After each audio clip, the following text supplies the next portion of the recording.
On January 15, 2018, Louise Porton dialed the 999 emergency contact number, reporting that her 3-year-old daughter, Lexi Draper, was unconscious and not breathing.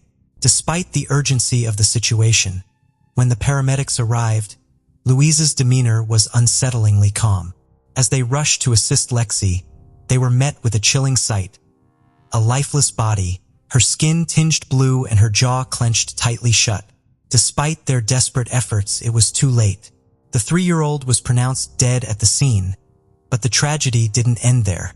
Just 18 days later, Louise made another call, this time to the 111 non-emergency number, reporting that her 17-month-old daughter, Scarlett Vaughn, wasn't breathing.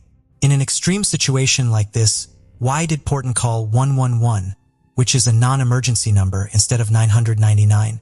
Did she think the numbers were the same? Or was there something more sinister behind her actions? The deaths of both children cast suspicion on Louise, prompting a closer look at her background. As investigators delved deeper, Louise's past began to reveal a darker side. Louise Porton was born in 1996 in the town of Walsall, located outside Birmingham in the UK. She grew up with her mother, Porton, and 2 siblings.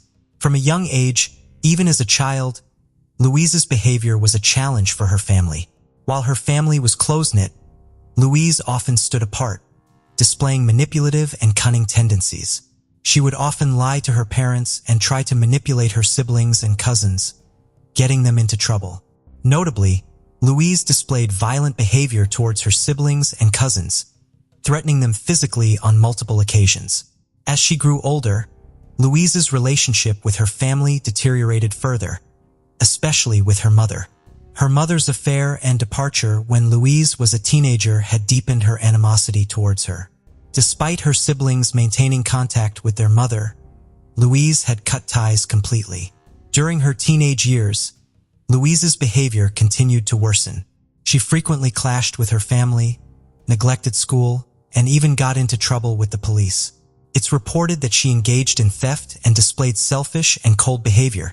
Additionally, Louise's apparent promiscuity became a significant issue. She sought attention from men, often using physical intimacy as a means to gain gifts and money. This behavior continued into her adulthood, where she extended it to online platforms, engaging with numerous men in exchange for gifts and money. Alongside this, Louise was also active online, posting photos to attract attention from men. She engaged in various forms of cosplay, dressing up in different costumes and sending out photos in exchange for payments or gifts. Over time, her photos became more revealing and she began claiming to be a model. Louise signed up with several model agencies, including one called Purple Port. However, the legitimacy of Purple Port is questionable, as some online reports suggest it may be used for exploitative purposes. Despite potential risks, Louise pursued modeling opportunities and offered intimate services to photographers for money.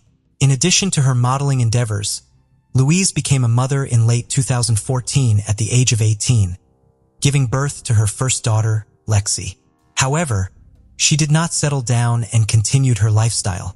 Despite being a mother, Louise also had a strained relationship with Lexi's father, Chris Draper. Louise also had conflicts with her family, which were aggravated by her online behavior and refusal to prioritize her daughter's well-being.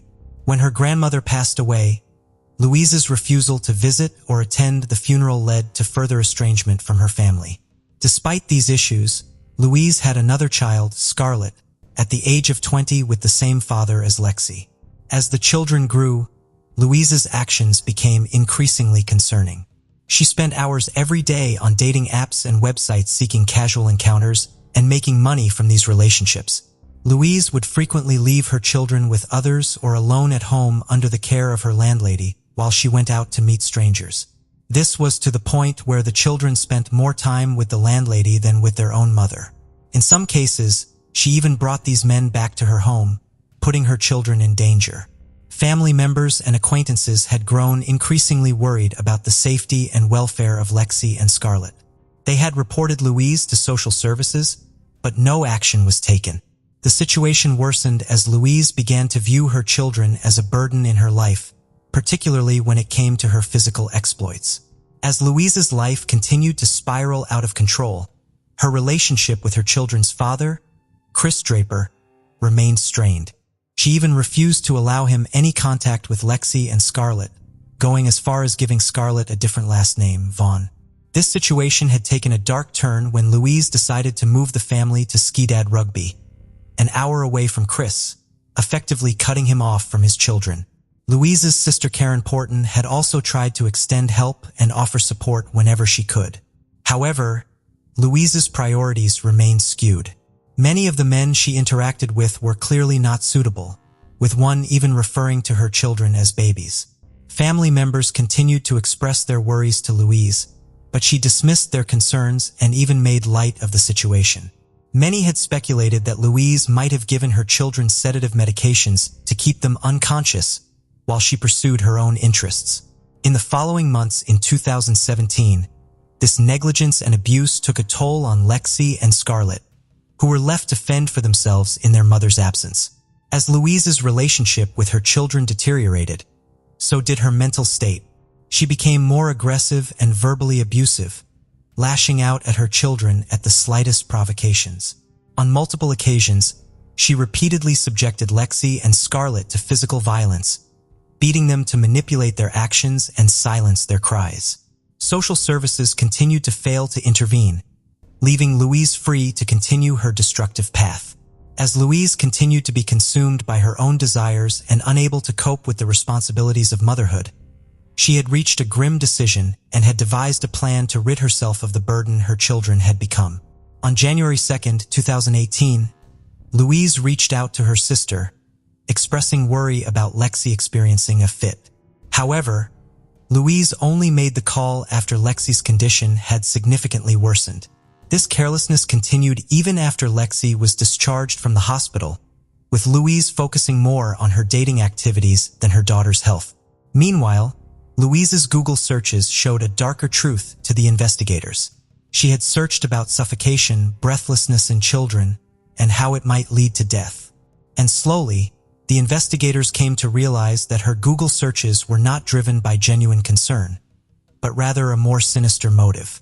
Tragically, just 2 days later, on January 4, 2018, Lexi fell seriously ill, and Louise called 999, claiming her daughter had stopped breathing. However, her emotionless demeanor during the call had raised further doubts about her sincerity. When paramedics arrived, they found Lexi in a critical condition with her lips, fingers, and eyes turning blue. It was evident that she had been in that state for a prolonged period before Louise had finally called for help, exposing the extent of Louise's neglect and indifference towards her daughter's life. Paramedics couldn't comprehend how a healthy child like Lexi could suddenly experience 2 life-threatening incidents within such a short period. During Lexi's 4-day hospital stay, Louise remained at the hospital, using the opportunity to send messages and explicit photos of herself to men and even flirt with hospital staff. After Lexi was discharged, the doctors could only conclude that a possible chest infection might have caused her symptoms. Lexi was brought back home, and Louise's actions continued to be callous and manipulative. CCTV footage from the hotel showed Louise and the kids returning home from the hospital, and her attitude even at this time clearly showed that she had no interest in caring for her children. She exploited her daughter's health issues to solicit money from men, claiming she needed financial assistance to care for Lexi. Louise's Google searches also became increasingly concerning as she looked up methods of self-harming and information about resuscitation and death. It became evident that she was researching ways to kill her daughter while making it appear as an accident. Investigators had gone through the searches she made on January 2nd and 4th, and over time, Louise's Google searches became more specific, focusing on the timing of calling emergency services after causing a person's death. She had even searched how long a body would take to turn blue from suffocation. This revealed her intention to ensure that she could still dial 999 after murdering her daughter, but not so early that she could be revived. Despite her heinous intentions, Louise continued to deceive men by fabricating her daughter's health condition, claiming that she was dying from a deadly flu. It seemed that her lack of empathy and the extent to which she was willing to manipulate others for her own twisted purposes knew no bounds. On January 14, 2018, the The tragic incident unfolded when Lexi and Scarlett had visited Louise's sister, Karen. After returning home at 6 p.m., Lexi's health suddenly deteriorated again. Louise called 999, claiming her daughter was unconscious and not breathing. When paramedics arrived, they found Lexi unresponsive, with signs of rigor mortis, indicating she had likely been dead for several hours before the emergency call. Despite their best efforts, Lexi was pronounced dead at the scene. Despite the heartbreaking loss of her daughter, Louise continued her manipulative behavior. It was found out that she had accepted 41 friend requests on her dating app the very next day and exploited Lexi's death to solicit money from men. She even set up a GoFundMe account for her daughter's funeral, potentially using the donations for her personal gain. Her insincere Facebook post about Lexi further highlighted her lack of genuine grief. In the days following Lexi's death, Louise was seen laughing and joking with friends, even at her daughter's funeral. But this didn't stop there. Scarlett wasn't any different from Lexi to her mother and was also a burden to her. At the funeral, Louise's mother appeared in her life after Lexi's death, offering to help plan the funeral. Concerned, Louise allegedly mentioned that Scarlett might meet the same fate as Lexi, but no one reported her suspicious behavior to the authorities. On February 1st, just 18 days later, her words came true. Louise and Scarlett stayed in a hotel room, and despite Scarlett being healthy, her condition suddenly deteriorated. Louise messaged the men she was seeing, asking for £30 to cover petrol costs for taking Scarlett to the hospital. These men urged her to call an ambulance, but Louise only wanted attention and money. At 9:50 p.m., Louise left the hotel with Scarlett, but she didn't rush to the hospital. Instead, she drove around town taking her time and acting nonchalant, as if her daughter's life wasn't in danger. Surveillance footage at traffic stops at Hill Morton showed her driving around the city with no intention of reaching out to the helplines. She pulled into a gas station where surveillance cameras caught her. In the footage, we can see Louise taking her sweet time with her daughter fighting at death's door in the car. No concern or urgency can be seen in her face or behavior. Eventually, 30 minutes later, she pulled into a shopping center where she dialed 111. For people outside the UK, 111 is the non-emergency helpline while 999 is the emergency helpline number, and she still chose to dial 111. By the time the paramedics arrived, Scarlett was found dead and lifeless. It was again discovered that the child had been dead for a few hours before Louise had called for help. The doctors found that the death was consistent with deliberate airway obstruction, and Louise again showed little concern at the sudden and unexplained death. Doctors could not find any natural reason why either of the children would have died in such a manner. Meanwhile, when asked by the paramedics, Louise claimed that Scarlett had the flu. In both Lexi and Scarlett's cases, forensic experts conducted extensive post-mortem examinations. It was revealed that their deaths were intentional and not accidents. Lexi died from the deliberate obstruction of her airways. Examiners had found marks on her nose, indicating her nose was held shut, and she had scratch marks on her neck, suggesting she was fighting her mother's hands as Louise suffocated her. In Scarlett's case, the 17-month-old died from the obstruction of her airways as well. She had bruising around her neck and head, damage to her neck muscles, and bleeding in her lungs. Some of Scarlett's blood was also found on the pillow of the hotel room where she had died. Despite the overwhelming evidence, Louise had never admitted to her actions or shown remorse. Although there was not enough evidence to formally arrest her at the time, investigators continued to pursue the case, knowing that Louise was responsible for the murders of these innocent children. So nearly a year later, in January 2019, police finally gathered enough evidence to bring charges against her for the murders of her two children. And on the 20th of March 2019, Louise was arrested. In August of 2019, her trial began, and she pleaded not guilty. Overwhelming evidence was presented against her, including her chat history on dating apps, her neglectful behavior towards her children, and the results of the post-mortem examinations. On August 3, 2019, the jury found her guilty. Louise Porton was ultimately sentenced to 32 years in prison. However, many believe this sentence is insufficient, considering her young age at the time of sentencing, being only 23 years old. There are concerns that she might be released early if she behaves well in prison. During the trial, she showed no remorse and was emotionless. She just stood there without any guilt for murdering her own children. While speculations abound, the motive behind Louise's actions remains unclear. Despite undergoing a mental health assessment, no diagnoses were made, and she was deemed to be of sound mind at the time of the murders. The prevailing theory is that Louise saw her children as burdens, especially in relation to her immoral life, and thus decided to eliminate them. The aftermath of this case left everyone connected to it devastated. Louise's mother, Sharon Porton, fell into a deep depression, feeling she could have done more to help her two young granddaughters. Tragically, on February 4, 2020, she was found dead in her residence, having taken her own life at the age of 40.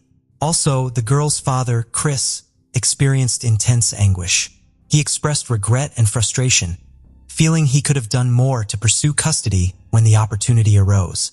Now, the sorrow of never having met his 17-month-old daughter, Scarlett, consumes his every thought, even 18 months after the girls' deaths. In remembrance of the victims, Lexi Draper and Scarlett Vaughn are described as two sweet girls with infectious smiles and vibrant personalities. A white horse-drawn carriage adorned with purple was arranged to transport them to their final resting place. Their untimely deaths cut short lives that held endless promise. On the quiet autumn night of October 31, 1991, in Tyler, Texas, as the fall season settled in, the clock struck 2 a.m. The peaceful neighborhood of 29th Street was deep in slumber, except for a small framed house nestled at the corner, unaware that it was about to become a scene of horror. 8-year-old Chad Choice lay in his bed, lost in dreams, when an intruder silently invaded the house, snatching him away into the darkness of the night. Initially deemed a runaway incident due to lack of evidence, the case transformed into a nightmare for investigators once the crucial 48-hour window passed without any sign of who might have had the means to silently infiltrate Chad's home, spiriting him away without a trace. But the pivotal question remains, would Chad ever reunite with his family and return home? This city, named after the 10th President of the United States, John Tyler, stands as the largest in northeastern Texas, often referred to as the Rose Capital or Rose City.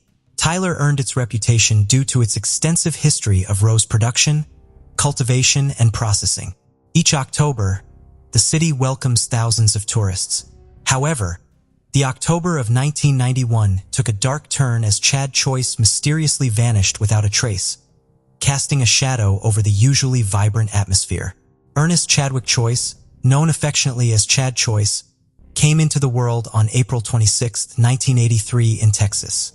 He was one of the cherished 4 children in the Choice household, a beautiful soul deeply adored by his family, particularly his mother, Karen Elaine Choice. Chad was an outgoing youngster surrounded by a large circle of friends with whom he frequently played. Moreover, his strong bond and affectionate relationship with his siblings were apparent as they often enjoyed quality time together. Chad's energetic and lively nature were further evident in his regular visits to the playground. Chad had an older sister named Angela Choice who fondly recalls that her little brother had a passion for riding bikes, scaling trees, and indulging in sports. Details about the remaining siblings were not made public. As a student at Mamie G. Griffin Elementary School, Chad's life was in its budding stage. At just 8 years old, he had his entire future ahead of him. However, fate often takes unforeseen turns, and tragically, Chad's destiny had already been sealed. The daily routine of the Choice family was shattered on the morning of October 31, 1991. Chad's mother, Karen, rose early and went to the church without waking her children, allowing them to continue sleeping.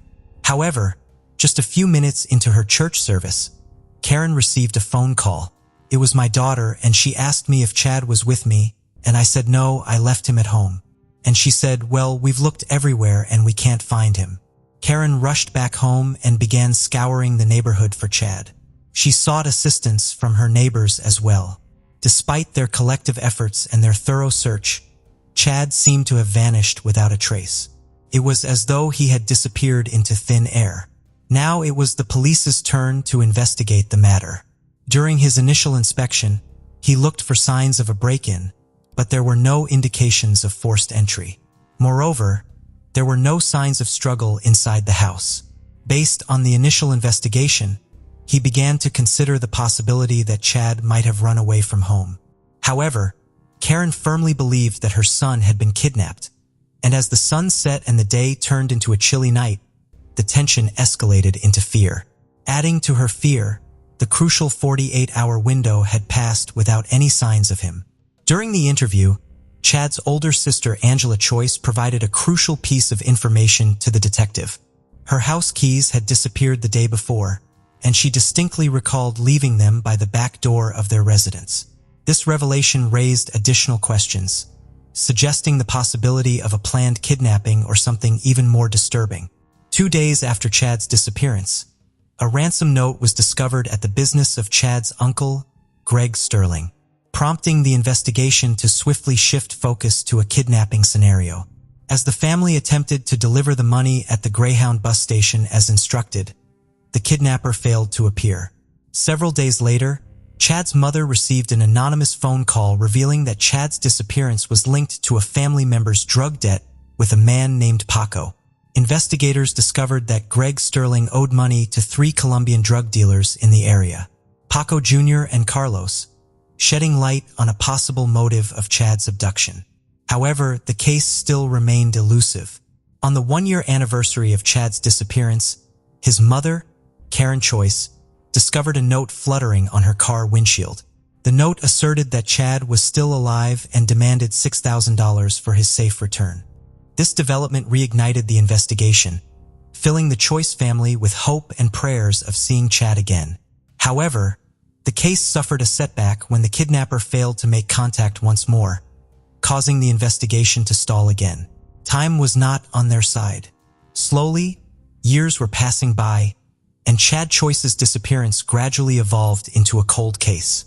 4 years later, in October 1995, a grocery sack appeared on the Choice family's doorstep.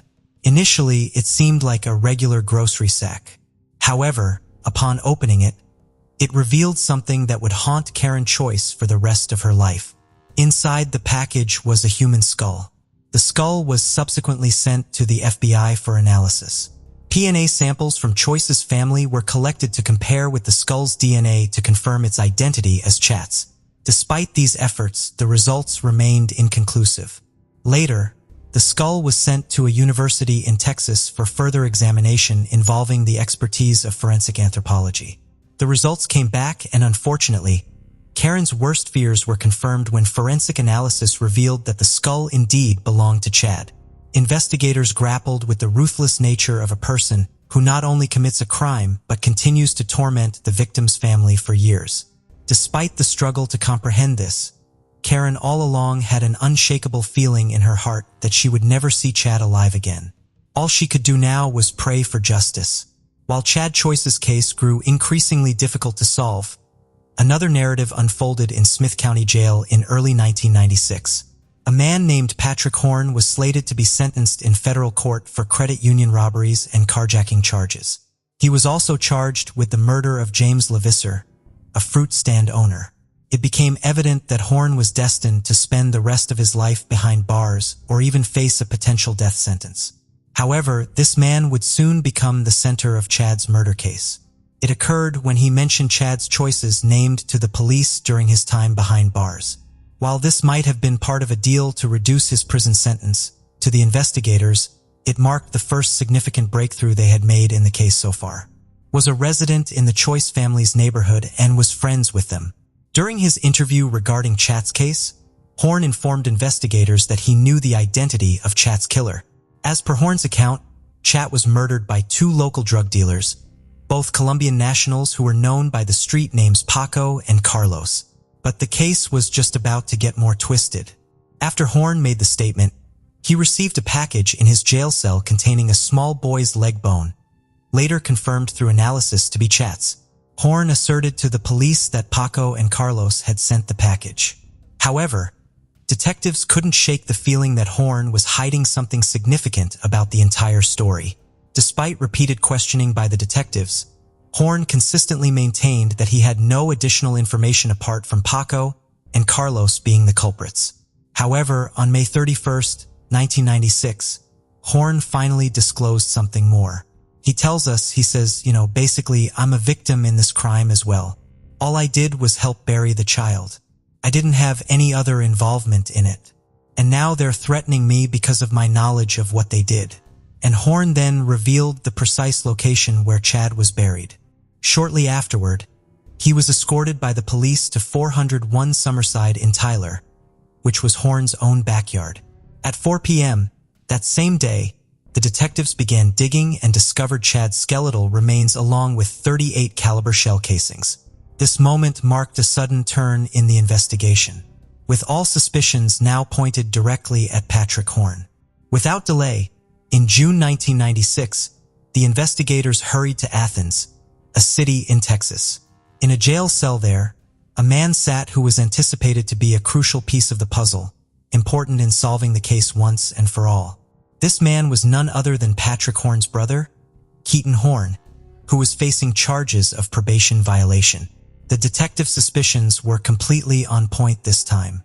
With Keaton's statement, this case solidified into concrete evidence that Horn was indeed responsible for this notorious crime. Keaton admitted to digging up the bones or the lake bone and mailing it to Pat in jail and at Horn's direction, preparing the note to make it look like a threat from Paco and Carlos. An investigator explained, Horn's scheme to mislead investigators had ultimately unraveled. The solution to a seemingly unsolvable case was finally in hand. However, one question still lingered. Why did Horn kill Chad? On September 24, 1999, 8 years after Chad Choice's murder, the jury found Horn guilty in the Smith County Courthouse and sentenced him to death.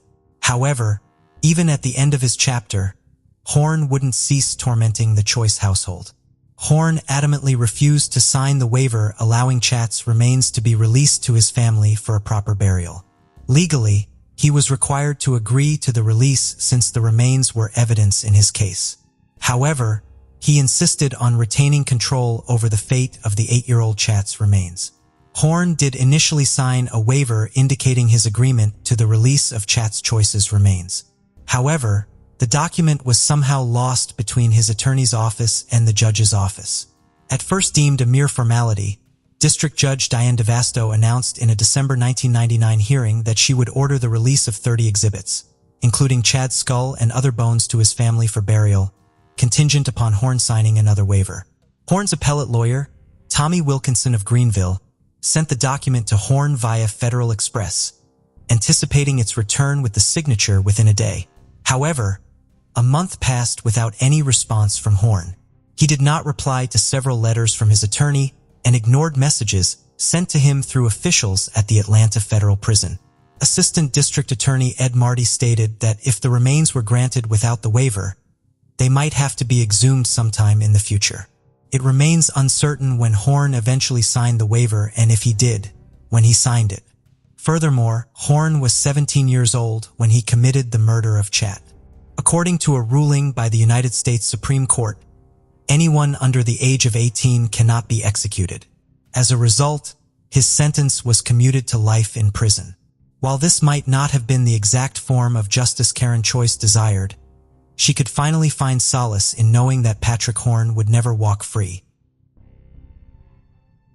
In Garden Grove, Orange County, on May 21, 1987, a tragic event unfolded when 23-year-old Shannon Rose Lloyd was found lifeless in her rented bedroom. She had been a victim of severe assaults and was ultimately strangled. This case remained a mystery for years until 2003 when a significant breakthrough in forensic science connected Shannon's death to another disturbing case: the murder of 27-year-old Renee Cuevas in 1989. Renee's body was discovered not far from a Marine base in Orange County. The link between these two cases, despite being years apart and under different circumstances, marked a new chapter in the long-standing investigation. The authorities were able to connect these cases after such a long time through a breakthrough in forensic science that provided crucial evidence linking the two tragic events. Orange County, California is a vibrant and diverse region located in Southern California. It is comprised of 34 municipalities and is renowned for its stunning beaches, world-famous surfing spots, and popular amusement parks such as Disneyland and Knott's Berry Farm. As a result, it has become a highly sought-after tourist destination. With a population of over 3 million people, Orange County ranks as the 5th largest county in the United States. While it generally enjoys a reputation for safety, there are certain areas within the county that experience gang activity. Against this backdrop, the cold case of Shannon Rose Lloyd and Renee Cuevas remains unsolved, casting a shadow over this otherwise thriving county. Shannon Rose Lloyd, born in 1964, was a vibrant and adventurous 23-year-old residing in Garden Grove, California. Known for her tomboyish charm and zest for life, Shannon possessed a multifaceted personality. Her love for horses was just one aspect of her vibrant character. Although details about her work life and family background, including her parents' names, were not widely known, it was clear that Shannon's life story was still unfolding. Those who knew Shannon remembered her as a free-spirited wild child, always ready for an exciting adventure, spending time with her men embarking on a spontaneous journey with no predetermined destination. Shannon's brother, Tom Lloyd, shared her enthusiasm for life, contributing to the dynamic energy of their social circle. According to a close friend, Shannon was rumored to be a mother to a young son, revealing a tender side to her otherwise carefree nature. Her relationship with her boyfriend was a testament to love and patience. Despite Shannon's youthful energy and reluctance to settle down, the boyfriend's unwavering devotion to her was evident. He consistently made an effort to be by her side, demonstrating his deep care for her. Shannon's close-knit group of friends included Brian Schultz, John Beckman, and Roger Fillion. They were known for their strong bond, camaraderie, and shared love for fun and music. Renique Wavis, born in 1960, resided in Orange County, California at the age of 27. Her family held a deep affection for her, especially her grandmother, Mercedes, who lovingly referred to her as Amma. Rennie shared a close bond with her siblings Michael, Kelly, Victor, and her sister Marlene, enveloped in familial love. This love extended to her Aunt Amelia, who held a special place in Rennie's heart. Unfortunately, tragedy struck as all these beloved family members have since passed away. Rennie was a devoted mother to her son, Luis Ramirez, who bore a striking resemblance to her. Luis was the center of her world, bringing her immense pride and joy. She showered him with unconditional love, ensuring he always had little gifts, candies, toys, and clothes. In Luis's eyes, his mother was his everything. Renee possessed a striking physical beauty, with long brownish-red hair and fair, snow-white skin. Her smile, adorned with adorable dimples, radiated happiness. These same dimples were a charming trait passed on to Luis. Everyone around her could feel Renee's angelic presence. One unforgettable moment was when she excitedly shared her spiritual journey of being born again, her enthusiasm making her appear like a dancing angel. Sadly, this vibrant and beautiful woman's life was tragically cut short, leaving a void in the hearts of those who loved her. In 1987, Shannon Rose Lloyd, then 23 years old, rented a room in northern Garden Grove. Her residence was situated in the 11,900 block of Donna Lane. A peaceful part of the neighborhood, the house was owned by 70-year-old Kazimar Bursic, who provided Shannon with accommodation. It was an ordinary dwelling in a typical Orange County suburb, where tranquility was expected in everyday life. However, on May 21st of that year, an unimaginable tragedy shattered the serenity of this community.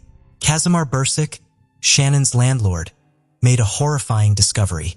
He found Shannon's lifeless body in her room, a sight that no one, including himself, was ever prepared to witness.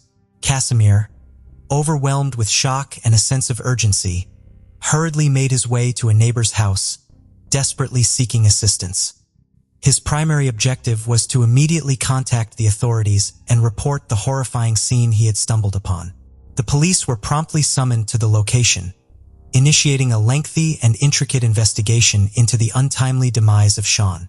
This particular day marked a pivotal moment, not only for Shannon's loved ones, but also for the criminal history of Orange County. The tranquility of the neighborhood was forever disrupted by this tragic event. 2 years later, another heart-wrenching incident unfolded in Orange County. In the early hours of February 19, 1989, a disturbing discovery was made near the El Toro Marine Base along Lambert Road. It was there that the lifeless body of Renee Cuevas, a 27-year-old woman, was found. This grim revelation was made by an anonymous individual who, upon encountering such a distressing sight, promptly notified the police. The area surrounding the El Toro Marine Base, typically associated with the disciplined lives of military personnel, suddenly became the focal point of a criminal investigation. The peacefulness of the early morning was shattered by the flurry of police activity as they arrived to unravel the intricacies of this tragic incident. Renee's death, occurring just 2 years after Shannon's, added another layer of sorrow and enigma to the Orange County community. The close proximity of these two cases, both in terms of time and geography, gave rise to numerous questions and concerns. The serene and orderly atmosphere of the area was once again overshadowed by the darkness of an unresolved crime, leaving the community and Renee's loved ones in a state of shock and sorrow. Immediately following the discovery of Shannon Rose-Lloyd's body, the police initiated an extensive investigation into her untimely demise. They soon uncovered the distressing details. Shannon had been brutally assaulted and strangled in her own bedroom. The revelation had a profound impact on the community, intensifying the already tragic nature of the event. Shannon, described by neighbors as an attractive, empathite woman, was known to be a mother and had a boyfriend who frequently visited her.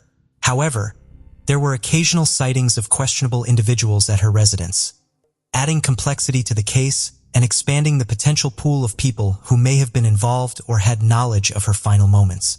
Interestingly, the police had been called to Shannon's residence on 3 separate occasions before, though the reasons behind these visits remained unclear.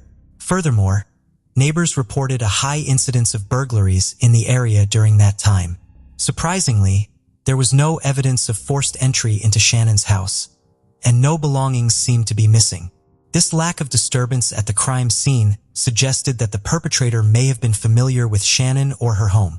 Despite these details, the investigation reached a standstill, with no clear suspects or leads. Shannon Rose-Lloyd's case went cold. When Renee Cuevas' body was discovered, the police immediately launched a parallel investigation to Shannon's case. The circumstances surrounding Renee's death bore a chilling resemblance to Shannon's. She had been brutally assaulted and strangled. This disturbing similarity indicated a possible pattern, raising concerns for both the investigators and the community.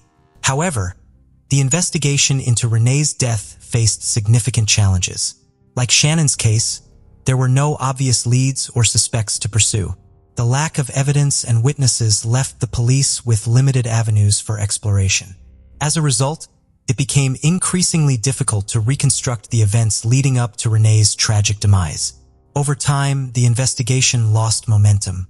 The available clues led to dead ends, and the trail of the perpetrator went cold.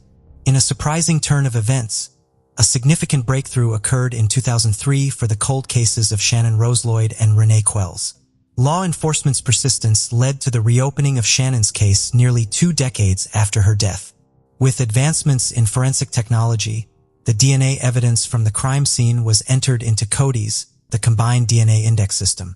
This national database for DNA profiles offered hope in solving these long-standing mysteries. The CODIS results reveal a shocking truth. The DNA from Shannon's case matched that from Renee's murder, indicating the same person was responsible for both crimes. Despite this crucial evidence, the killer's identity remained unknown, requiring further investigation.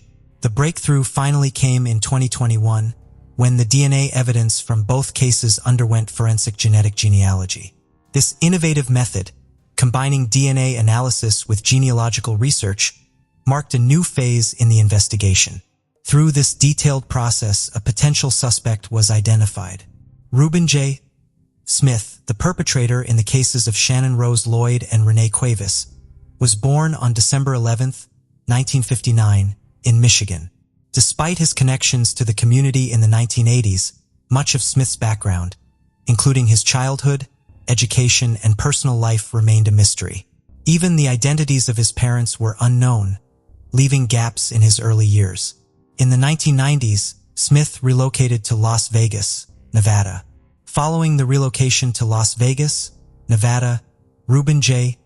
Smith's criminal activities eventually led to his arrest in July of 1998. He was taken into custody by the police on charges of inhumane assault and attempted murder of a woman.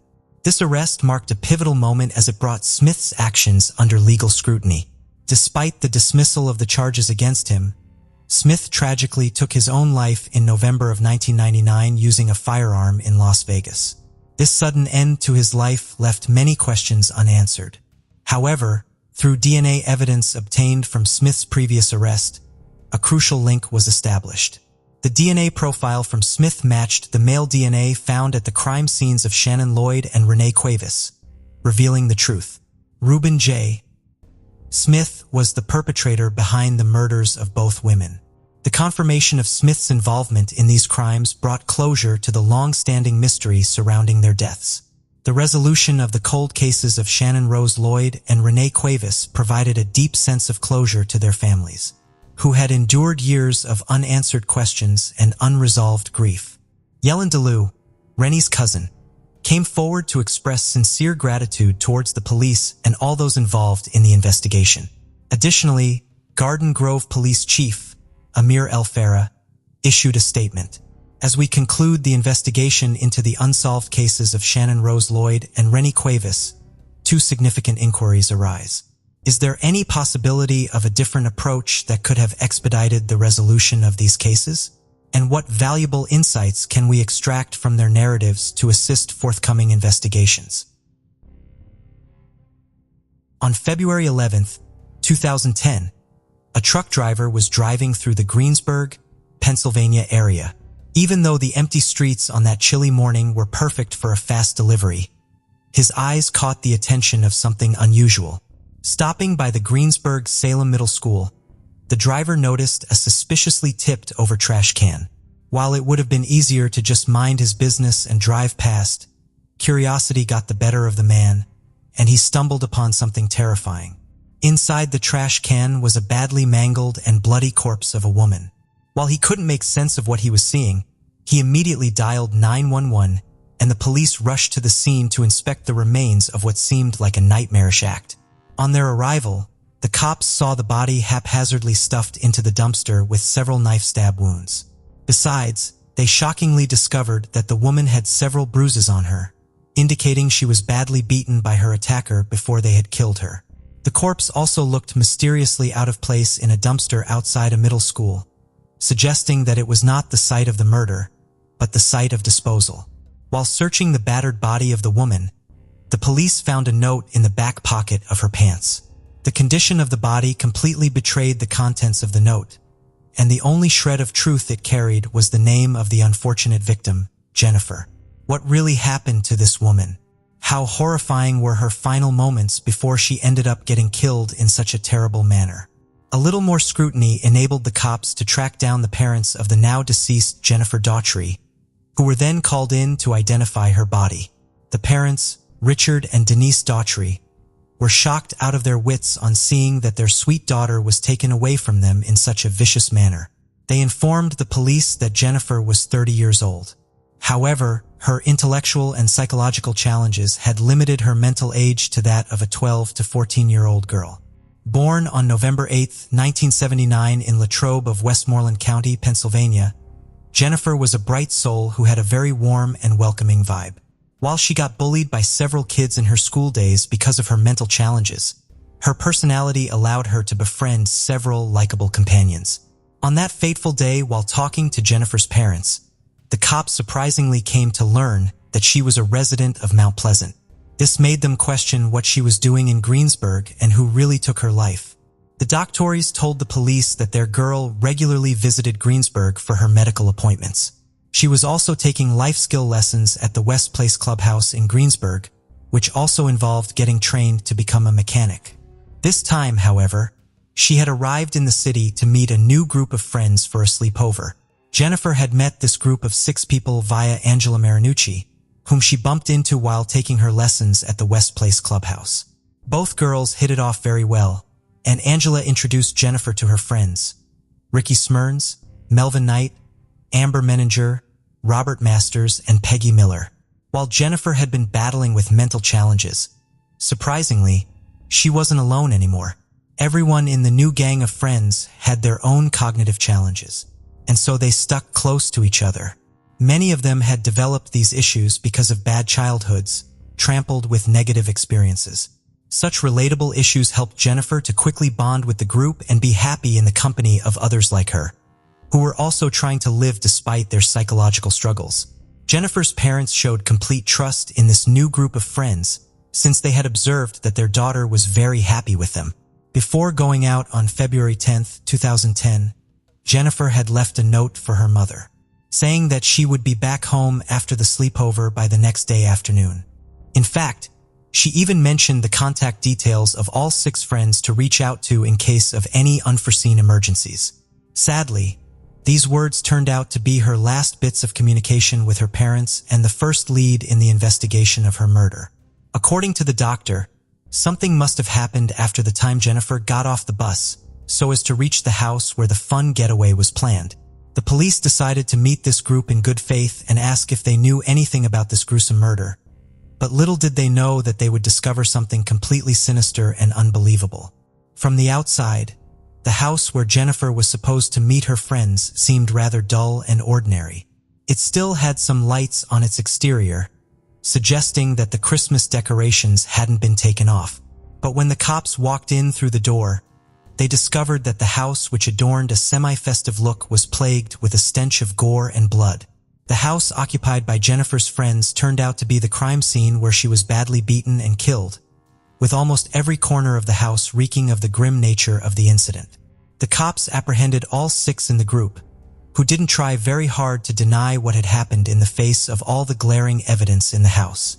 While just a glimpse of Jennifer's body screamed torture, the evidence found in the house of the Greensburg 6 confirmed that she was badly humiliated before being killed. In the house, the police found all the objects that were used to hurt the helpless Jennifer, along with the murder weapon, which was a kitchen knife that eventually ended her final breath. The cops relentlessly questioned everyone and asked them what happened during the night of the sleepover on February 10, 2010. The statements from the Greenberg 6 revealed that the sleepover was just a trap for Jennifer, and that her punishment was pre-planned instead of being something accidental. They also learned that the mastermind behind this heinous crime was none other than the youngest of them all, Angela Marinucci, who was also Jennifer's close friend. Just when Jennifer crossed their doorstep, the group put their plans into action, and they suddenly began hitting her. Jennifer was quite confused at the time, since this wasn't the welcome she was expecting. Why did this new group of friends she had trusted so much suddenly turn hostile? What sick intentions might have motivated these 6 people to mercilessly hurt a mentally challenged friend and eventually take her life? Jennifer's phone and purse were immediately confiscated by the group, who began the grueling torture session that would go on for 36 long hours. They tore her purse and poured several fluids into it. Angela and Amber initiated the physical assault and beat Jennifer up with several objects. They took turns as they bruised her with several items, including a sturdy pair of crutches, a vacuum cleaner hose, a towel bar, and a 2-liter lemonade bottle. The duo was later joined by the others, who kicked Jennifer repeatedly, crushing her belly and her chest. The badly bruised Jennifer was also forced to gulp down several undrinkable fluids like cooking oil, nail polish, detergent, urine, and even made-to-eat cheese. All of these were poured onto her head, followed by oatmeal and spices. Jennifer retaliated against the assaults, as she tried to throw her limbs around to attack her assailants. Unfortunately, Jennifer ended up choosing the wrong target by hitting Amber hard in the stomach. The group said that Amber was pregnant and escalated their assault on Jennifer after tying her with Christmas lights and decorations to prevent her from standing up to them again. The group shaved Jennifer's head and smeared her face with nail polish while continuing to thrash her. Unable to fight, Jennifer tried begging her attackers for mercy. The group neither stopped nor explained while she became the victim of their sadism. Instead, Melvin Knight took off Jennifer's clothes and forced himself on the heavily bruised victim, while everyone else watched. After Melvin was done, they forced Jennifer into the bathroom to have a shower, citing the trouble they were having with her stench. While Jennifer thought that her captors were done with her, you would discover next that she couldn't have been more wrong. The thrashing instantly resumed, and Jennifer's mini-illusion was instantly shattered. But things did come to a stop afterwards, since the Greensburg Six got bored of constantly beating Jennifer to a pulp. The group then decided to vote to either let Jennifer go on the expectation that she would remain quiet or to kill her and get rid of her body. Jennifer begged her supposed friends to set her free. But the next morning, February 11th, she learned that all six had unanimously voted to end her life. Before killing her, the group somehow thought that making Jennifer write a no would shield them whenever her body was found. For reasons unknown, the group made Jennifer take several antibiotics, painkillers, and sleeping pills before Ricky Smirms asked Melvin to stab her in the chest. This could either be due to an unexpected return of their conscience or an attempt to prolong Jennifer's suffering using medicines. The latter stands more probable since they didn't spare the life of the already tortured Jennifer. Thus, any consideration of the Greensburg Six empathy towards their unfortunate victim was completely out of the question. Instead, Melvin plunged the knife into Jennifer's body thrice, striking her chest and her throat. He later checked on her to find that she was still alive and slashed her wrist to end Jennifer's life. The group didn't immediately dispose of Jennifer's body. Angela Marinucci asked the group to prop the dead body up and wrap it in Christmas lighting to get a dazzling display of their monstrosity. But when the damaged Christmas lights didn't work, the frustrated group stuffed her body in a trash can where it was eventually found. All of this clearly showcased that none of the six had any form of remorse over their actions. But what really made them carry out this torture come murder? After learning of such a horrifying account, cops cracked down hard on everyone to find out why they made Jennifer suffer so much. The Greensburg Six revealed that Jennifer had developed a crush on Ricky, who was Angela's boyfriend at the time. Moreover, Angela once caught Ricky secretly speaking with Jennifer over the phone. This made her furious with jealousy, following which she decided to punish her new friend for crossing the line and hatched a plan with Amber. Cops found that this flow of romance wasn't one way, as Ricky later revealed that he loved Jennifer as well. Both had confessed their love to each other and had also been intimate on a few occasions behind Angela's back. This really made the detectives think as to why Ricky participated, or even approved of whatever happened with Jennifer. Especially, he could have avoided everything by simply warning Jennifer and asking her not to come for the sleepover. The confession from the other members of the Greensburg Six, especially Peggy Miller and Robert Masters, revealed that Angela was a very dangerous woman and they were very afraid of her. Peggy and Robert also said they didn't participate in any of the violence and were willing to cooperate with the police and get a plea deal in court. However, the fear analogy didn't stand true for everyone, especially Melvin Knight, who seemed to have enjoyed torturing and assaulting Jennifer the most. Nevertheless, when things came down to the point for each member to vote, none of them voted to let Jennifer live, despite already having made her go through a hellish nightmare. However, the police now had what they needed to get justice for Jennifer Daughtry. The hearing for the case began on November 3, 2010, revealing that Angela, Ricky, and Jennifer had a very complex love triangle, with Ricky being at the center of it all. Angela had actually overheard Ricky speaking with Jennifer when she had heard him saying that he loved her and wanted to marry her. This made Angela fume with rage since she had been his girlfriend for several years. The state of Pennsylvania had never seen a heinous and violent crime of this degree. On August 3, 2011, when giving the verdict, the court found the charges against Angela serious enough for death penalty. But since she was only 17 at the time of the incident, she ended up receiving life imprisonment without parole for first-degree murder, kidnapping, and conspiracy to commit murder.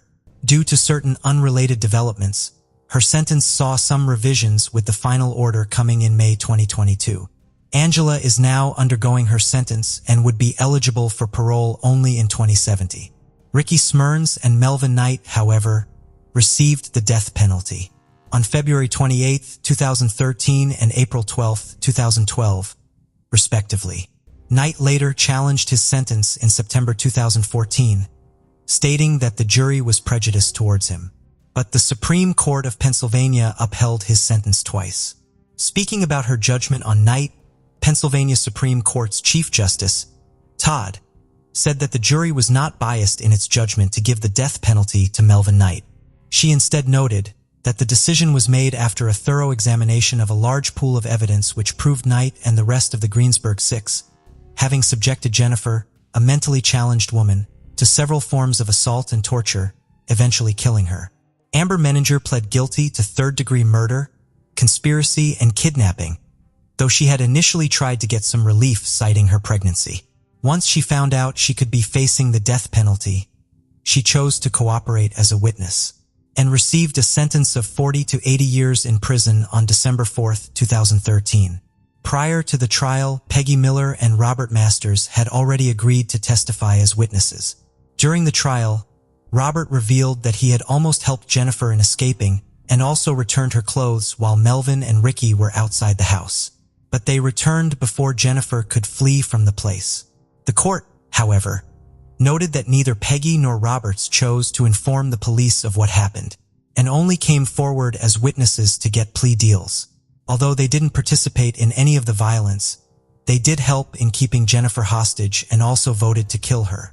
Peggy received a sentence of 35 to 74 years and Robert got a sentence of 30 to 70 years on March 17, 2014.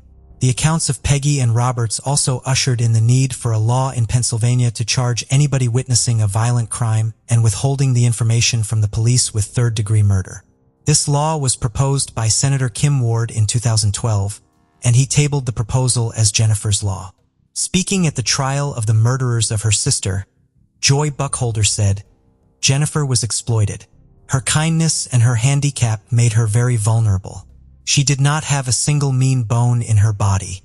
Jennifer's family also took the blame of their beloved's murder on themselves, since they thought they shouldn't have left Jennifer alone, despite knowing that she needed the love, help, and support of someone close at almost all times.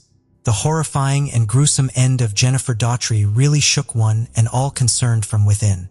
Jennifer's parents were especially devastated to know that their daughter was tortured, assaulted, murdered, and hoisted as a trophy in cold blood. To add to their grief, she was killed by the very people she trusted and someone whom she had fallen in love with.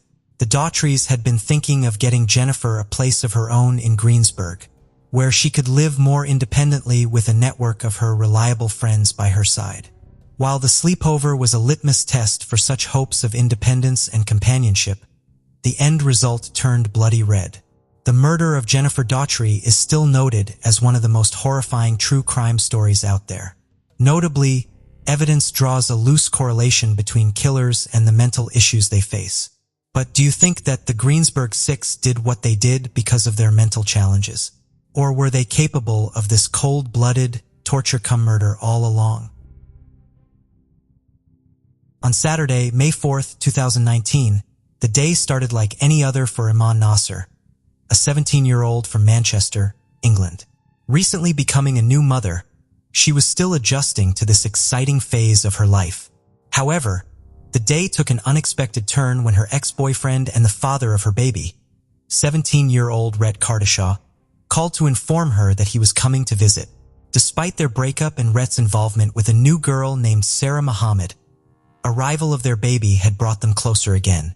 Shortly after the call, Rhett arrived at Iron Man's room and the ex-lovers engaged in an intimate encounter. However, within minutes Rhett suddenly and violently stabbed a man multiple times. The question arises, what could have triggered Rhett's sudden outburst of violence? Was he under the influence of drugs? Or was there a more terrifying reason behind his actions? It is important to note that Manchester, where this tragic incident took place, is a major city in the Greater Manchester area with a population of 552,000 as of 2021. The city is renowned for its football clubs, Manchester United and Manchester City, attracting fans from around the world. While the crime rate in Greater Manchester was 98.2 per 1,000 people in 2019, it is also a diverse and welcoming city with a rich historical heritage and esteemed universities. Iman Nasser, born in 2002 in Openshaw, Manchester, lived in this city with her family. Growing up in a close-knit family with 2 sisters and 2 brothers, Aman's upbringing was deeply rooted in her Islamic faith. Her family regularly attended the local mosque, instilling a strong sense of faith in her from a young age. Aman's personality radiated through her intelligence and charisma, excelling both academically and socially. She easily made friends and was a dedicated sister to her siblings. Her love for babies was so profound that she aspired to become a midwife in the future. However, in 2013, Aman's life took a different path when she met Rick Cartshaw, her classmate at Manchester Academy. Initially, their relationship seemed caring and protective, but over time, Rhett's behavior became controlling and abusive. As Aman's relationship with Rhett deteriorated, his behavior became increasingly abusive. He would engage in flirtations with other girls, cheat on her, lie to her, and even resort to physical violence whenever she questioned him. As a result, Aman's once vibrant social life began to fade away. She became withdrawn and isolated, afraid of upsetting Rhett, but also fearful of leaving him. Aman's friends and family noticed the distressing change in her behavior, but unfortunately, they were unable to separate the couple. Despite these challenges, Aman remained dedicated to her studies and managed to earn good grades in high school. She had plans to attend college, hoping for a fresh start away from the toxic relationship. However, at the age of 16, during her junior year of high school, Aman's situation became even more complicated when she discovered that she was pregnant with Rhett's child. This news clashed with her family's traditional expectations, and her mother was disappointed and angry. Initially, Aman's decision to keep the baby was met with resistance, but eventually her family accepted her choice and offered their support. At first, Rhett appeared to be happy about the pregnancy and assured Aman that they would work things out. However, his initial excitement quickly faded, and he reverted back to his old ways as the pregnancy progressed. Aman found herself torn between her loyalty to Rhett and her love for her unborn child. Unbeknownst to Aman, Rhett had started a relationship with another student named Sarah Muhammad. Sarah had always desired Rhett, so when he asked her out, she saw it as an opportunity. However, upon learning of Aman's pregnancy, Sarah's jealousy transformed into a vicious rage. Torn between the two women, Rhett ultimately chose Sarah, leaving Aman to face her pregnancy alone. Aman struggled with the breakup, but the arrival of her baby boy, Keenan, gave her strength. In March 2019, she gave birth to a healthy child, despite Rhett's absence during the birth and his continued emotional distance.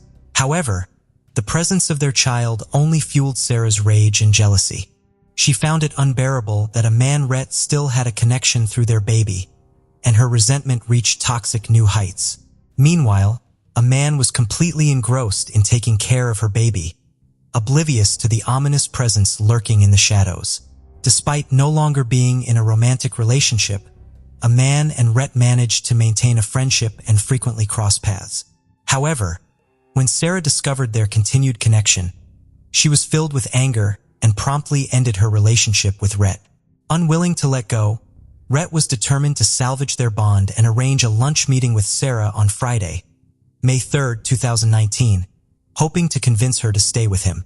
The following day, on May 4, 2019, 17-year-old Rhett visited Aman's house while her mother was away, with Sarah waiting outside. Initially, Rhett appeared friendly as he caught up with Aman and reminisced about old times. However, his demeanor suddenly shifted. He retrieved a large kitchen knife from his bag and launched a vicious attack on Aman.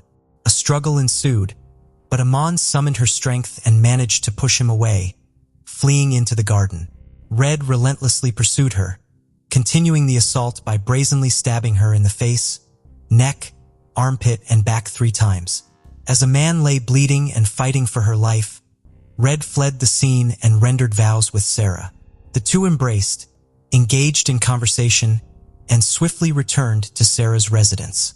Little did they anticipate that Aman would survive. One of her brothers had witnessed her bleeding in the garden and rushed her to the hospital.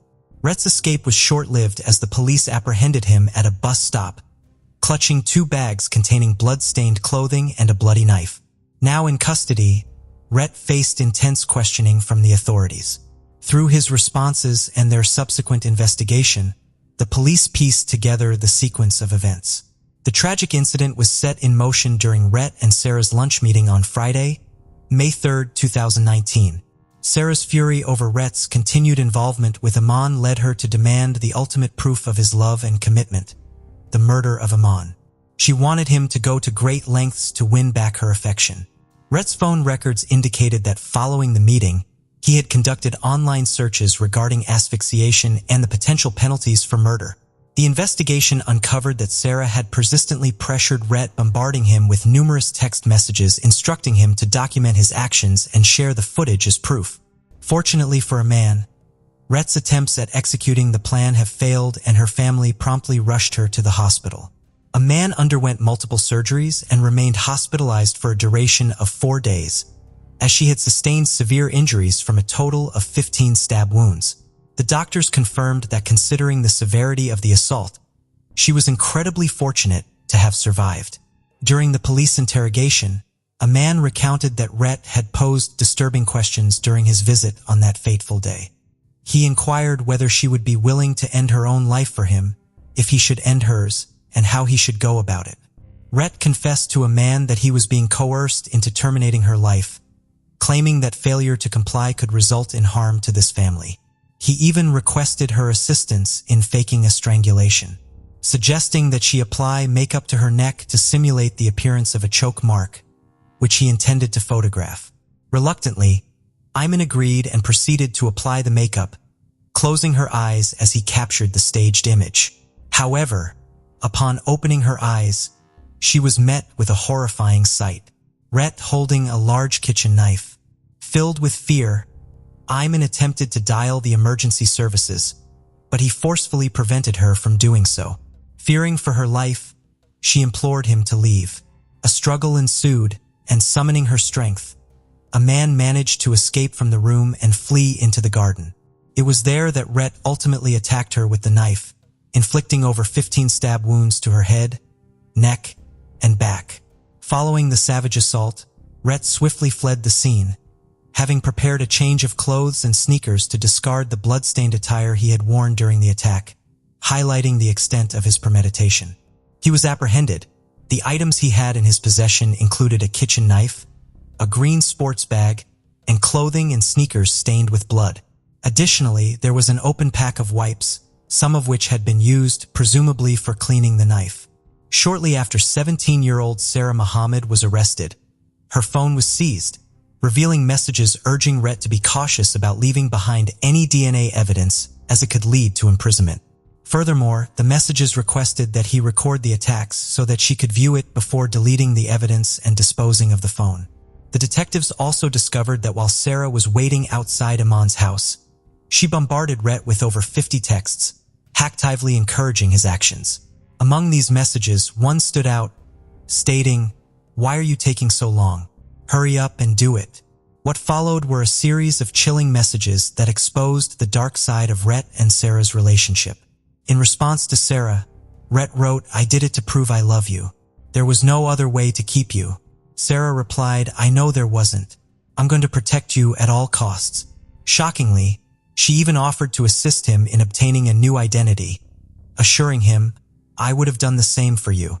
Investigators were appalled that high school teenagers could harbor such sinister thoughts.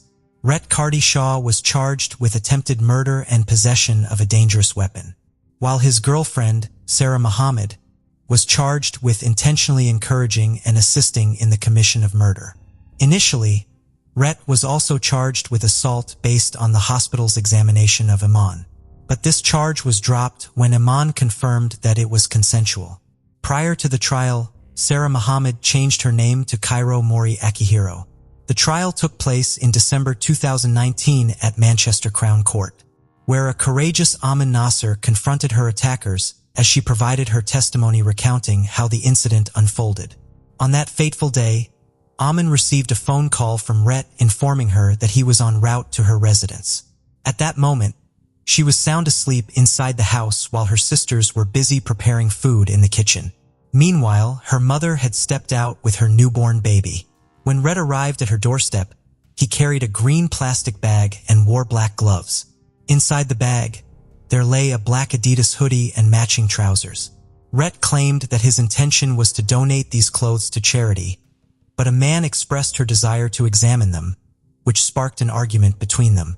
Subsequently, when she retreated to her room, Rhett followed her and settled into the gaming chair, drawing closer to her. A man testified in court that he began touching her thighs and chest, kissing her neck, nose, and face, almost forcing himself upon her. Although she felt angered by his behavior, she eventually succumbed, and the two engaged in intimate relations within her bedroom. Later, their conversation took a disturbing turn as Rhett broached the topic of her demise. According to a man, Rhett gazed into the mirror and made unsettling remarks, including threats towards his own family. Frightened, she called out to her sister, but Rhett swiftly silenced her, assuring her that he had no harmful intentions.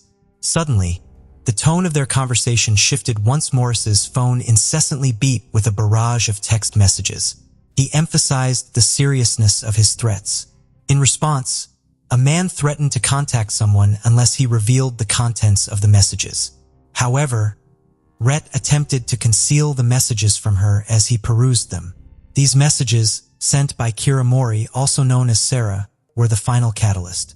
The situation escalated from emotional distress to outright violence as Rhett launched an attack on Iman with a knife. Iman also provided insights into Kira Mori's life, describing her as a demonic girl with a fascination for dark and gothic themes. She labeled Kira Mori as a manipulative and delusional teenager who could not accept that Iman had been involved with Rhett prior to her. Iman believed that Kira Mori had been stalking her on social media, which contributed to her feelings of insecurity. Amanda's testimony was filled with intense emotions as she recounted the harrowing experience she had endured.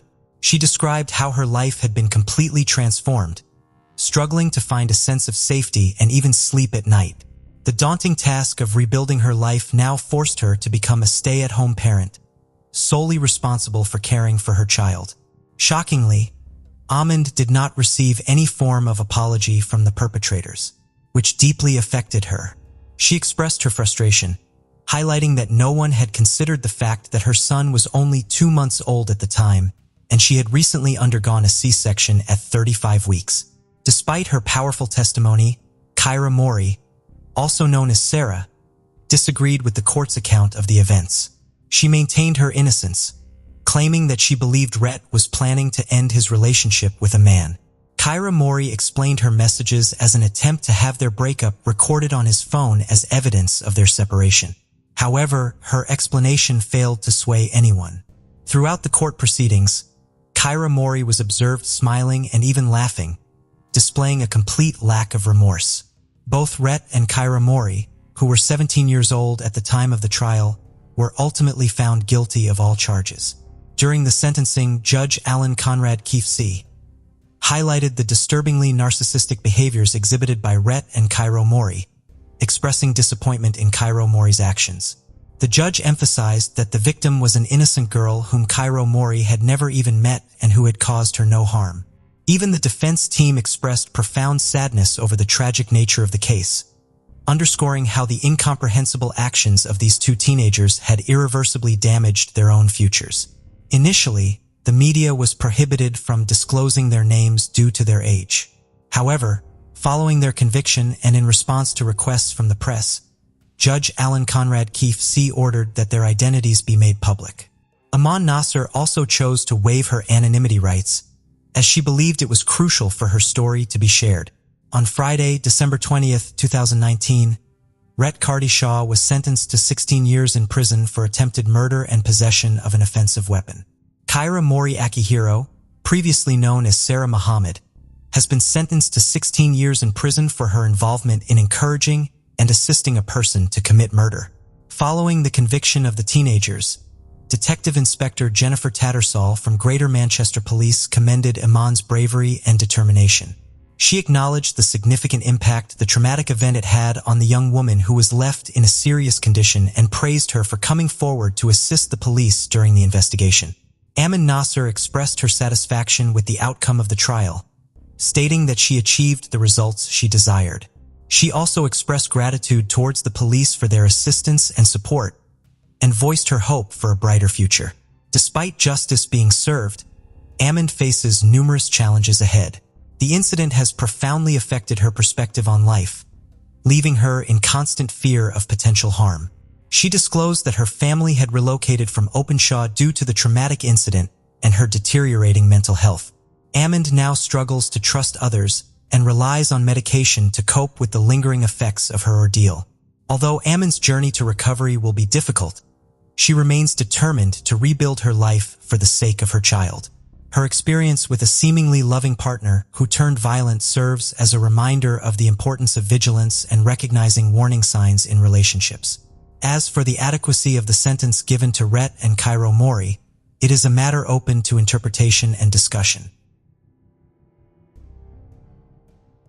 On the morning of December 10, 2017, Gary Bentley, a 33-year-old resident of Campbellsburg, Kentucky, woke up bright and early along with his lovely wife, Tasha, who was 34 years old, and their 4-year-old son, Connor.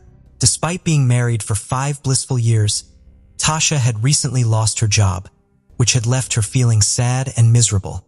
The stress of finding a new job had taken a toll on her. However, on that particular day, Tasha returned from work in the evening only to discover that Gary had not been answering her calls or messages. As she approached their house, she noticed the garage door wide open and an eerie silence enveloping the premises. A sense of fear washed over Tasha as she realized that something was amiss. What had happened to Gary? Had he vanished without a trace? Or was there a more troubling explanation for his absence? Campbellsburg, situated in Henry County, Kentucky, is a charming community adorned with farmhouse-style homes.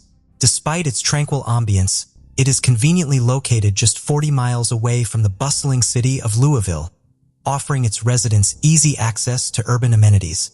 As of 2020, the population of Campbellsburg stood at 836, steadily increasing over the past 2 decades. The town is part of the Louisville metropolitan area, renowned for its cultural landmarks and icons. Notably, it is the hometown of the legendary boxer, Muhammad Ali, and serves as the venue for the prestigious Kentucky Derby. Additionally, Campbellsburg probably claims to be the birthplace of Kentucky Fried Chicken and is home to the University of Louisville and the esteemed Louisville Slugger Company, known for manufacturing baseball bats. Like any city, Campbellsburg is not immune to crime, but its crime rate of 1.66 per thousand residents remains relatively low compared to other areas in the region. In this idyllic community, Gary Bentley resided with his wife and son, cherishing the values of family. Born on August 31, 1984 in Louisville, Kentucky, Gary was the son of Gerald and Lisa Bentley. He held a deep bond with his younger sister, Amy, and embraced the importance of familial connections. From the very start, Gary displayed a genuine country boy spirit and reveled in the wonders of the great outdoors. He found joy in hunting, fishing, and immersing himself in the breathtaking beauty of the Kentucky landscape. Additionally, he had a talent for collecting guns, and his passion for the wilderness was only surpassed by his unwavering loyalty to his beloved sports team, the Kentucky Wildcats. As a young man, Gary pursued a career as an electrician and successfully graduated as a skilled member of the local brotherhood IBW 369. In 2006, Gary's life took an unexpected turn when he crossed paths with Tasha Lynn Etherden, a nurse who was a year older than him. Tasha's outspoken and outgoing nature perfectly complemented Gary's quiet and laid-back personality, creating an undeniable connection between them. They dated for 6 years, establishing a strong foundation for their future together. Finally, in September 2012, Gary and Tasha exchanged vows, solidifying their lifelong commitment to each other. Their home in Campbellsburg was soon blessed with the arrival of their son, Connor, who quickly became the center of their universe. Gary proved to be an exceptional father, showering his son with love and attention. He delighted in chasing the little boy around the house and eagerly anticipated embarking on outdoor adventures with him. The family also cherished their vacations, including a memorable trip to Jamaica in 2016 with their friends Kevin and Amy Day. However, beneath the surface, cracks began to appear in their seemingly idyllic life. Tasha faced challenges at work, putting her job at risk. This uncertainty led to arguments during their vacation. Tensions escalated to the point where it strained Gary's relationship with his closest friend, Kevin. Upon returning home, the situation worsened as Tasha lost her job. Although she eventually found another job, her demeanor grew increasingly irritable and distant, adding further strain to their relationship. Despite these difficulties, Gary remained determined to salvage their marriage, unaware that fate had other plans in store. On December 10, 2017, at 6:54 p.m., Gary's father, Gerald, received a distressing phone call from Tasha, who sounded deeply concerned. Tasha recounted that Gary had failed to answer her calls and messages throughout the entire day. Upon returning home from work, she discovered the garage door wide open, which left her too frightened to enter the house. Concerned for her safety, Gerald drove to their residence in Campbellsburg. He cautiously entered the house and was warmly greeted by their dogs, but his calls for their son Gary went unanswered. Gerald proceeded through the house and eventually arrived at Gary's bedroom, where he was met with a horrifying sight. Gary lay motionless in bed, with a gunshot wound to the back of his head. Overwhelmed by the shocking scene, Gerald immediately dialed 911 for assistance. The paramedics and police from Henry County arrived promptly, but unfortunately, it was too late for Gary. He was pronounced dead at the scene, leaving Gerald devastated. The police discovered a single shell casing next to Gary's lifeless body. The positioning of the body indicated that Gary had been facing away from the bedroom door when the fatal shot was fired, suggesting a cold-blooded execution-style murder within his own home. This revelation stunned the police, especially considering the absence of any signs of forced entry or break-in. Strangely, all of Gary's firearms were missing from the safe, yet nothing else appeared to have been taken. The house remained untouched. However, during their search of the premises, the police stumbled upon a concealed stash of marijuana and cannabis seeds stored in jars, raising suspicions of a potential connection between the death and drug-related activities. Investigators noted that Gary owned several dogs who would typically alert or bark if an unfamiliar person entered the house, yet none of the neighbors reported hearing any commotion or barking sounds in the vicinity. It was evident that Gary himself had been caught off guard, as there were no signs of a struggle. This led investigators to believe that the perpetrator might have been someone known to the dogs, someone familiar with the Bentley family. As part of the investigation, Tasha was interviewed inside a patrol car. Tasha provided a detailed account of her interactions with Gary on the morning of his deer hunting trip. She mentioned attempting to contact him throughout the day, but received no response. Additionally, Tasha revealed that she had visited their friends Kevin and Amy earlier that day. During the conversation about their friends, Tasha accidentally revealed that Gary and Kevin had a heated argument during their trip to Jamaica, which resulted in Gary throwing Godriga Kevin. Based on this information, the police decided to interview Kevin as a person of interest in the case. However, Kevin was able to provide a solid alibi, leading the police to remove him from the suspect list. As is common in such investigations, the detectives shifted their focus to Tasha Bentley, the surviving spouse. Upon delving into their marital history, the police discovered a relationship filled with challenges and conflicts. The breaking point in their 10-year-long marriage occurred after their vacation in Jamaica in September 2016, when Tasha lost her job due to ongoing issues at work. Although her stress seemed to decrease after securing a new job, there were peculiar incidents involving her cars. In 2016, Tasha contacted her father-in-law, Gerald, claiming her car had broken down and she needed a ride. Strikingly, this was not the first time she found herself in such a situation. There were 3 separate incidents where her cars were intentionally set on fire, leading investigators to question if Tasha orchestrated these events for insurance claims. By 2017, the problems in Gary and Tasha's marriage had intensified. Gary's family and close friends began suspecting that Tasha might be involved in an extramarital affair. She frequently spent a significant amount of time on her phone, often claimed to be working late hours, and appeared emotionally distant. This situation escalated to the point where Tasha started spending entire weekends away from Gary. Gerald made multiple attempts to address the concerning situation with his son, Gary. However, Gary consistently dismissed his family's worries and showed reluctance to discuss the issues in his marriage. One particular incident that stood out for Gary's family was the Thanksgiving holiday in November 2017, just a few weeks before Gary's untimely death. Gary's parents had hosted the holiday gathering at their residence in Louisville. During the celebration, Tasha, Gary's wife, seemed unusually eager to leave. After dinner, she excused herself, claiming she wanted to go shopping alone.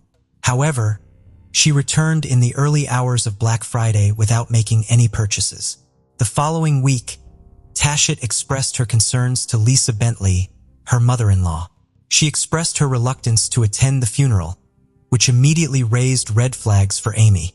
Amy sensed that there was more to the story, and her intuition proved to be correct. She disclosed to the authorities that Tasha had been engaged in an affair with a coworker named Anthony.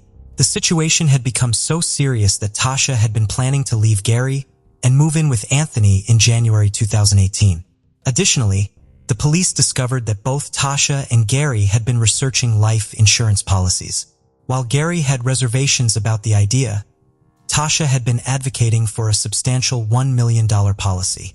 These revelations added further complexity to the intricate puzzle surrounding Gary's death.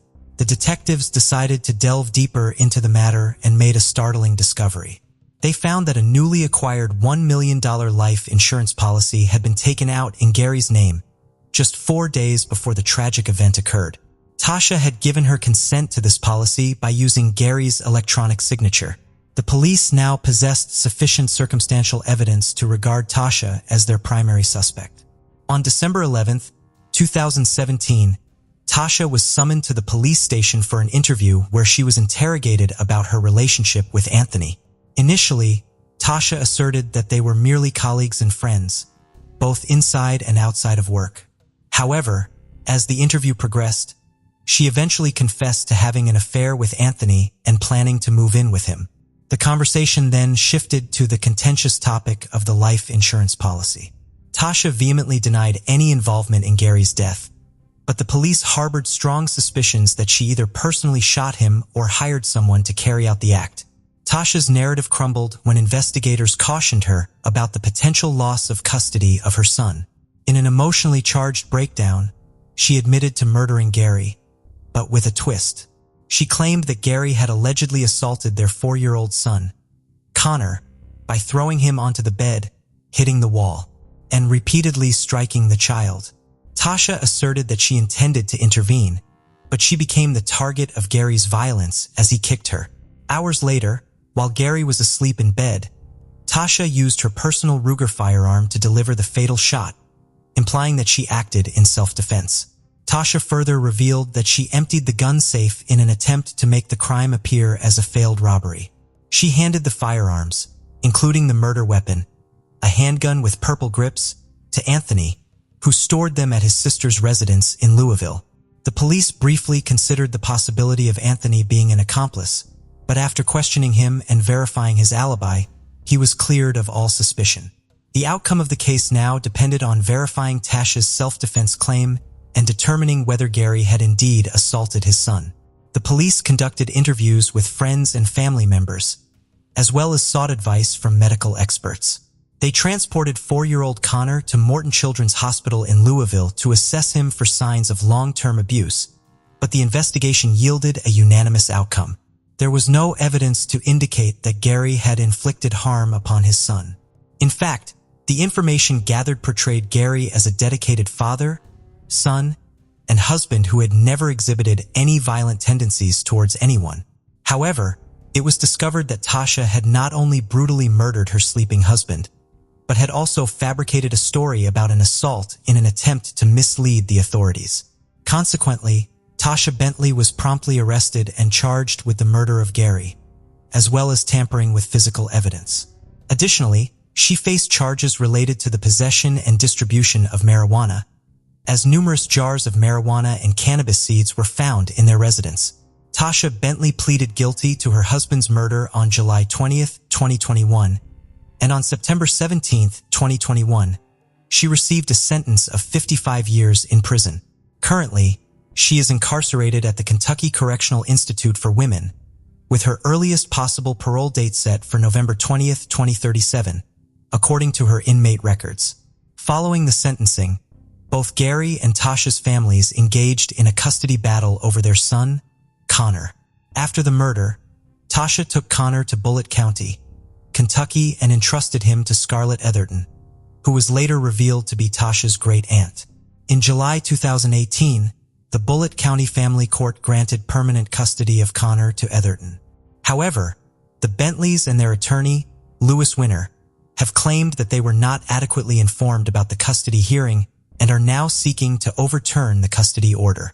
They argue that they have been treated unfairly in Bullitt County, citing Etherton's previous role as a deputy court clerk, which they believe may have influenced the proceedings. Additionally, the Bentleys have raised concerns about their grants and Connor's well-being, alleging that Etherton violated a court order by removing him from therapy and discussing the crime with them. Despite the legal complexities involved, the Bentleys remain steadfast in their pursuit of sole custody for Connor. At the age of 10, Connor continues to grapple with profound emotional distress. He has displayed signs of trauma, often assuming the persona of his late father, Gary, and harboring deep-seated resentment towards his mother, Tasha. When Tasha attempted to arrange a visit with Connor at the correctional facility, he repeatedly expressed disinterest, stating, "Why would I want to visit the person who destroyed my life?" Gary Bentley's tragic story serves as a stark reminder of how financial greed can drive individuals to commit heinous acts, even at the expense of a loved one's life. Now the question arises, was justice truly served for Gary Bentley? And do you agree with the 55-year sentence handed down to Tasha? 19-year-old Chris Hannah Logan resided in Toledo, Ohio, where she worked as an exotic dancer at a club called Platinum Showgirls, performing under the stage name Vegas. Chris Hannah had great aspirations of relocating to Texas in order to pursue her higher education. However, tragically, her dreams would never be fulfilled. Chris Hannah typically worked most nights at the club, but on the night of April 14, 2000, she had the night off and didn't go into work. She was found dead in her apartment just before dawn on the morning of April 15th. The discovery of Krishna's body was made by her neighbor and landlord, Theodora Wilson. Theodora had heard some noises coming from Krishna's apartment during the night, so being concerned, she decided to check in on her. She was horrified when she found Krishna in the living room, having been assaulted and strangled. Toledo police officer Michael Mugler and his partner were dispatched to the Robbins Wood address to assist fire crews on the scene. Their primary task was to secure the area, documenting all individuals entering and exiting and their purposes. Christian's vehicle was towed as evidence. While doing so, Mugler encountered a man walking down the driveway who identified himself as Christian Logan's boyfriend, Izell Brown, also known as Zeke. He expressed his desire to know what was happening. Detective Terry Cusino, the on-call Toledo police investigator, was responsible for photographing and videotaping the crime scene. Despite thorough examination, no usable fingerprints were recovered. However, various physical items, including Krishna's underwear around her right ankle, a black bra around her torso, and a flower dress covering her head, were collected as evidence. Lucas County Deputy Coroner Cynthia Bessier conducted Krishna's autopsy. She testified about the external and internal trauma to Krishna's neck, supported by photographs documenting the injuries. Bessier collected swabs from multiple areas of Krishani's body for DNA testing and reported minimal alcohol and no illegal drugs in her system. Bessier determined Krishani's cause of death as strangulation, ruling it a homicide. Her autopsy report was submitted as evidence. At the crime scene, there was no sign of forced entry, leading investigators to initially suspect that she had been killed by someone she knew.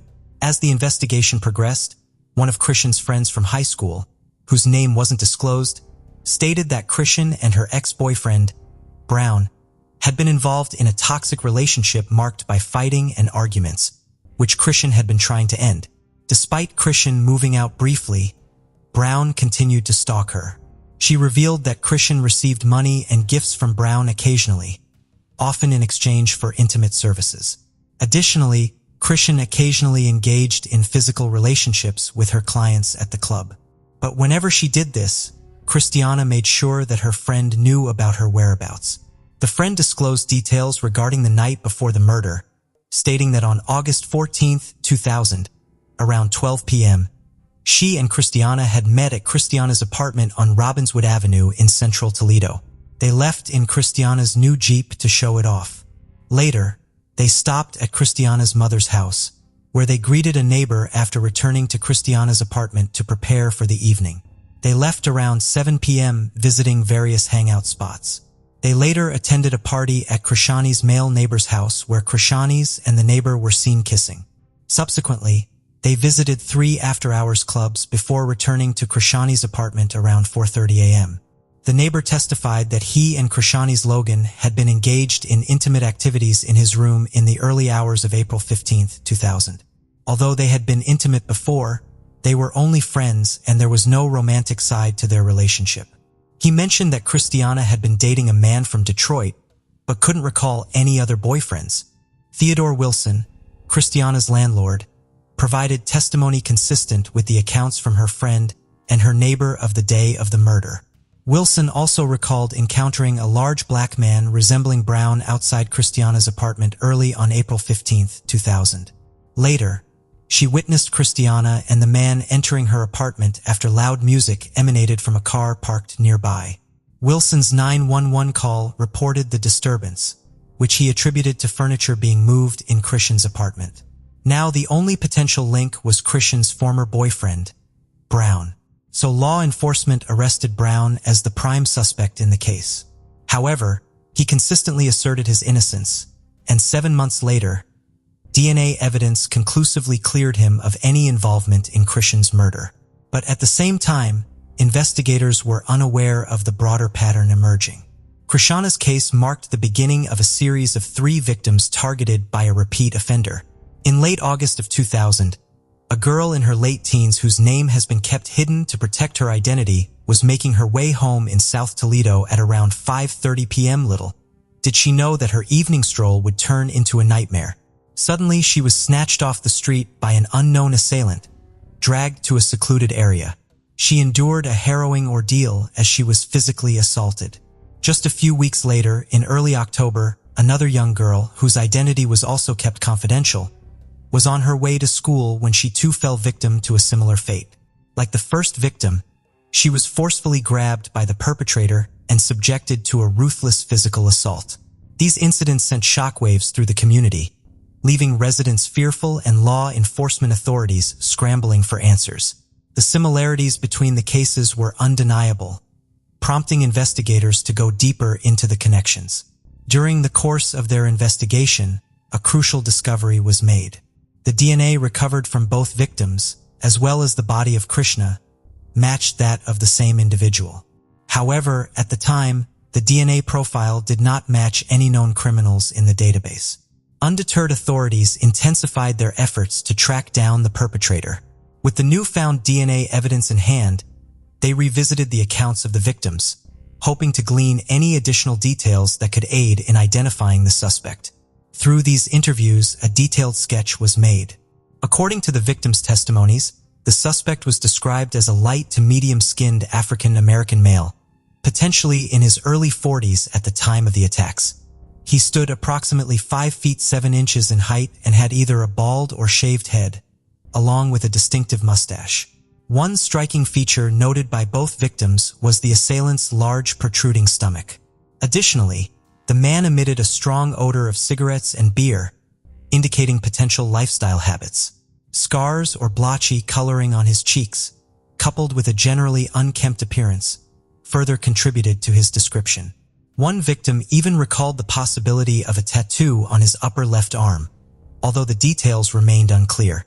Notably, both young women confirmed the perpetrator was not circumcised, providing a unique identifier that could aid in his arrest. Once these links were released to the media, Prashana's mother, Evelyn Logan, made an emotional plea to anyone who could help solve these 3 vicious crimes to please come forward. But despite the collaborative efforts of law enforcement agencies and the community's vigilance, the identity of the perpetrator remained elusive and the case went cold for years. It wasn't until 2013 that a renewed push to solve the cold case breathed new life into the investigation with advancements in forensic technology. And a persistent commitment to seeking justice, authorities continued to pursue leads and explore avenues for closure. And finally, after nearly 2 decades in 2021, a breakthrough occurred.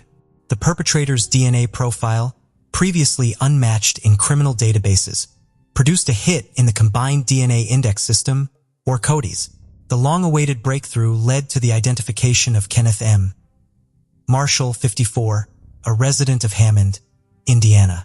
The link came up with an unrelated arrest in Lake County, Indiana, where Marshall faced charges for assaulting his girlfriend.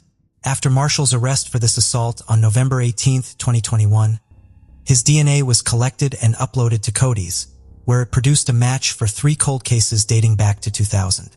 And among these cases was the murder of Krishna.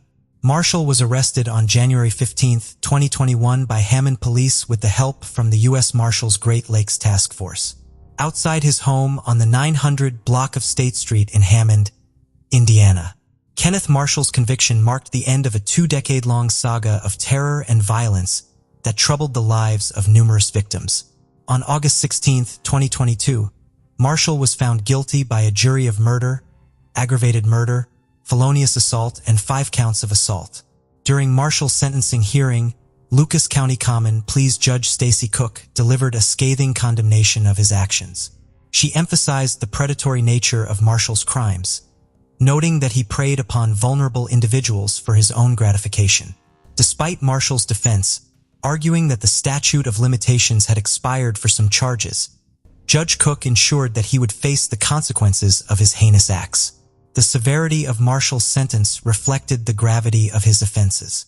Judge Cook ordered him to serve a life term in prison with the possibility of parole, along with the consecutive sentences for the assault charges. As a result, Marshall would be eligible for parole only after serving 130 years behind bars. The impact of Marshall's crime extended far beyond the courtroom. The surviving victims, now adults, bravely testified against him, recounting the trauma they endured. Their testimonies played a crucial role in securing Marshall's conviction and sentencing. For over 5 years, Krisanna's family had endured the agony of living without closure. The unanswered questions surrounding her murder had weighed heavily on them. As the wheels of justice turn and Marshall faces the consequences of his actions, we hope Krishan's family finds some solace in the pursuit of truth and knowing that Marshall will spend the rest of his life behind bars.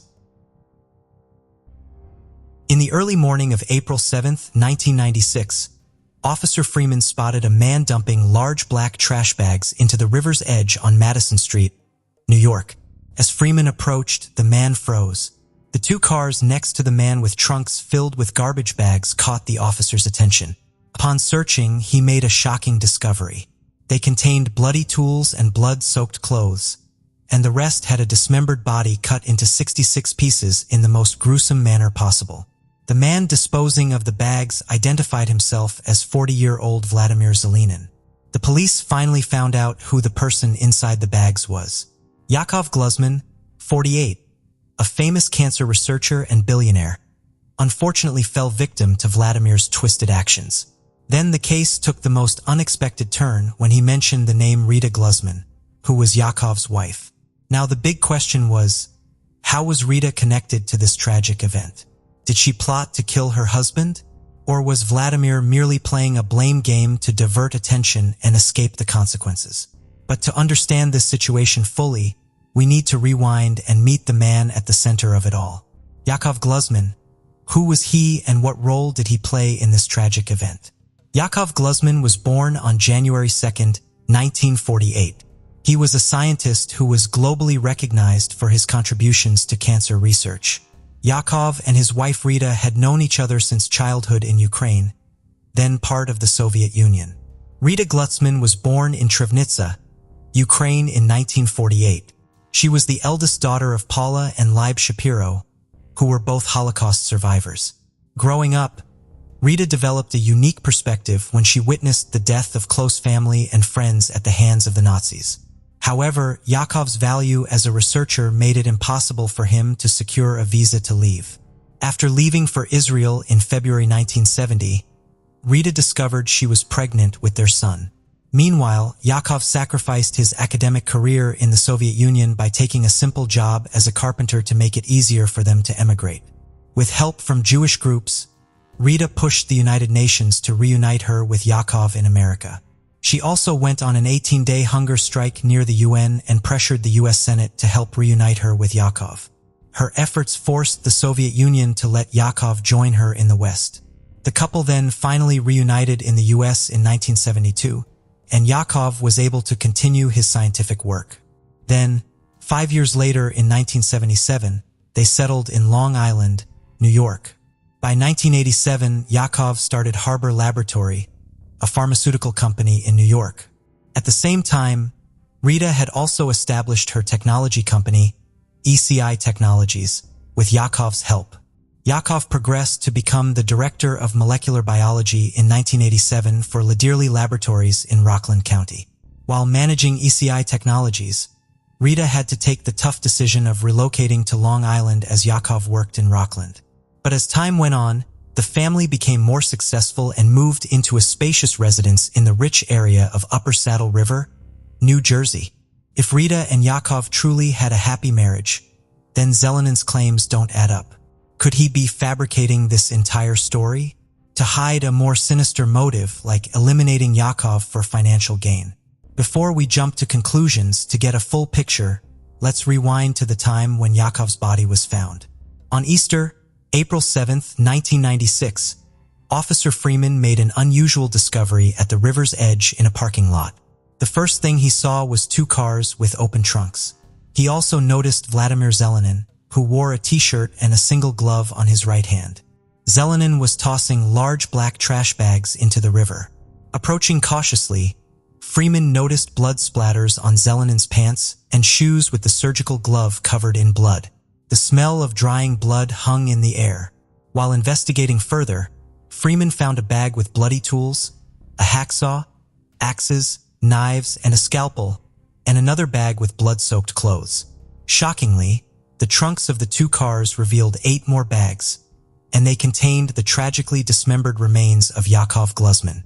His body was cut into 66 pieces, a gruesome act that even involved removing his nose and lips. Officer Freeman stood with Vladimir Zelenin with blood-stained pants. He was Russian and could barely communicate in English. Shockingly, he revealed that Rita Glusman was Vladimir's cousin and that she played a crucial role in helping him immigrate to the United States just 11 months prior. The chilling revelation unfolded as Vladimir confessed that it was actually Rita who forced him into the unthinkable act of taking Yakov's life. The following day, when authorities in Bergen County arrived at Rita's home, she had already left along with her passport. This raised concerns among prosecutors that she might have fled overseas. However, as Zelenin was detained in Bergen County, Rita was supposedly heading for Long Island. It was evident that she was aware that the authorities would be searching for her. During her journey, she briefly stopped in Ville, stealing a set of New York license plates from a parked car to make her vehicle less conspicuous with its New Jersey tags. Even though investigators in both jurisdictions had not officially declared Rita as a suspect in her husband's death, there was little doubt that she had orchestrated the killing and now was running away from the police. A public alert was issued emphasizing their intention to speak with her. Rita stayed out of sight for 6 days following her husband's death. Eventually, the police found her in Cold Spring Harbor, Long Island, on April 12, 1996. The discovery took place during a routine cleaning round at the Hawk's Nest cabin when a cleaning lady spotted Rita breaking into a guest cabin. This cabin was owned by a former company where her husband had worked. The woman had mistaken Rita for a thief and promptly alerted the police about the situation. Upon being confronted, Rita tried to escape by scrambling out of a back window onto the laboratory grounds. But after a while, local police managed to find her and placed her under arrest. Notably, her car had a stolen license plate. And inside the vehicle, authorities found various travel brochures, including some from Switzerland and Australia. Additionally, Rita was carrying a passport and flight information for trips to Switzerland. The police were shocked to see Rita Glusman after her arrest. She was not the woman who walked in luxurious clothes anymore. She had changed her look entirely, which led to the police getting more suspicious. But there was one problem which didn't let the police charge her for the murder of her husband. But the investigation took a turn when cracks began to appear in the seemingly perfect facade of their marriage. During their move from Long Island to New Jersey, hidden tensions emerged between the couple. Despite being a mutual decision, it became apparent that relocating to New Jersey caused financial stress for Rita, especially for her company, ECI Technology. But there was one inconsistency. Rita had claimed that the move left them poverty-stricken, but she was seen wearing mink coats, driving a BMW, and living a pretty luxurious life. In contrast, Yakov Klusman used to drive a 1983 Nissan and dressed in normal jeans. In the summer of 1995, Yakov Klusman moved out of the New Jersey house and rented a second-floor apartment in Pearl River, a few blocks from work. By September of that year, Yakov Klusman had started a romantic relationship with a woman he had previously met while visiting his family in Israel. In 1994, the relationship between Yakov and Rita had irreparably deteriorated. Yakov was advancing his career as a cancer researcher, while Rita's technology company was facing financial ruin. By the fall of 1994, during a telephone conversation with his father, Yakov had admitted that his 25-year marriage to Rita was falling apart. Shortly after, in December 1995, Yakov Klusman filed for divorce.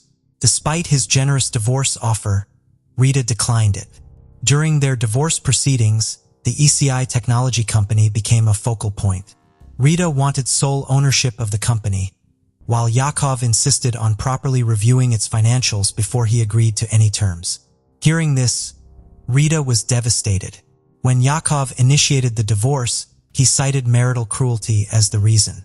For months later, in 1996, the struck as the couple's 25-year-old son lost his life while serving in the Israeli army, which added more strain to their already fragile relationship.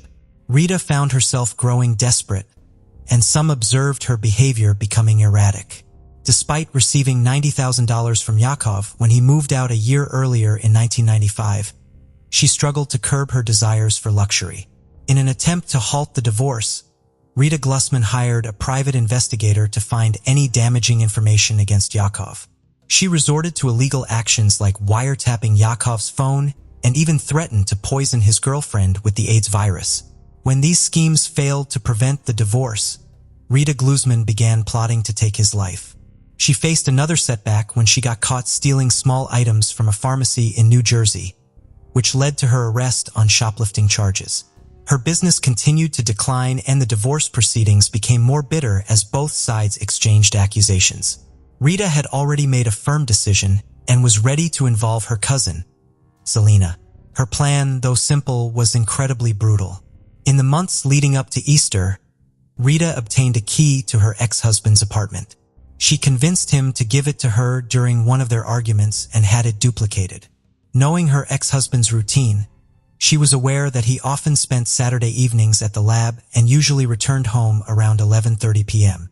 Being aware that Rita ensured they had all the tools they would need, a hacksaw, a scalpel, a knife, along with numerous cleaning products. On the night of April 6, 1996, just hours before Yakov was supposed to return home, Rita and Zelina drove from Bergen County and a late model Ford Taurus registered to her company. They parked in a dimly lit area, not very far from Yakov's apartment, and silently waited in the living room. At 11:30 p.m., Yakov pulled his Nissan Maxima into his parking spot and entered his apartment. That's when Zelina delivered the initial blow with an axe in the darkness. He couldn't precisely see where he hit Yakov, but the scientists collapsed to the floor. Rita, filled with rage and vicious force, then attacked her husband. At one point, her ex slipped, striking Zelina on the right hand, which caused continuous bleeding. Rita insisted they had no time to spare and would look into Zelina's wound later. Grabbing a knife from the bag, she plunged into her ex-husband's chest to ensure he was not alive.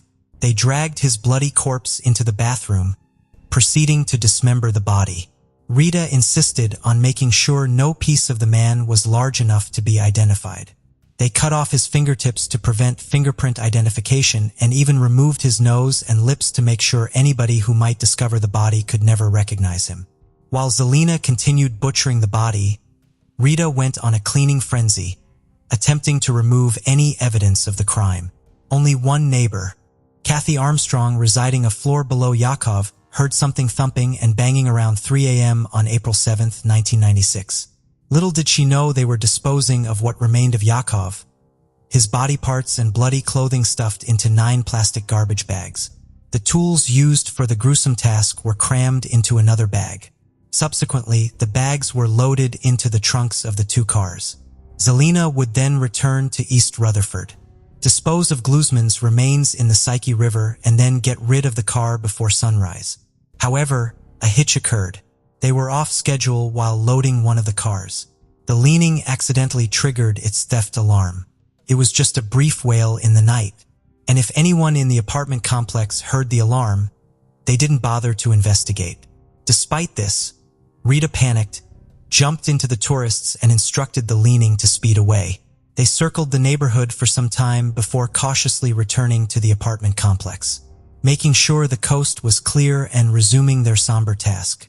Moreover, dismembering Yakov and cleaning his apartment took longer than Rita had anticipated. This schedule was further disrupted by the need to address the wound on Zelina's hand, a consequence of Rita's violent actions against her husband. While traveling south, Zelina and Rita made a stop at CVS Pharmacy in the town of Fairlawn. Rita purchased $32 worth of bandage, and this was recorded by a surveillance camera. After investigators examined the crime scene at Yakov Glusman's Pearl River apartment, it became clear that what initially appeared as a straightforward murder case was anything but that. While the investigators discovered some weird traces of forensic evidence, they had not yet undergone testing. The uncertainty remained even after testing, as there was no guarantee that the evidence would straight out point to Rita as the culprit, even if they managed to find a stray fingerprint belonging to Rita.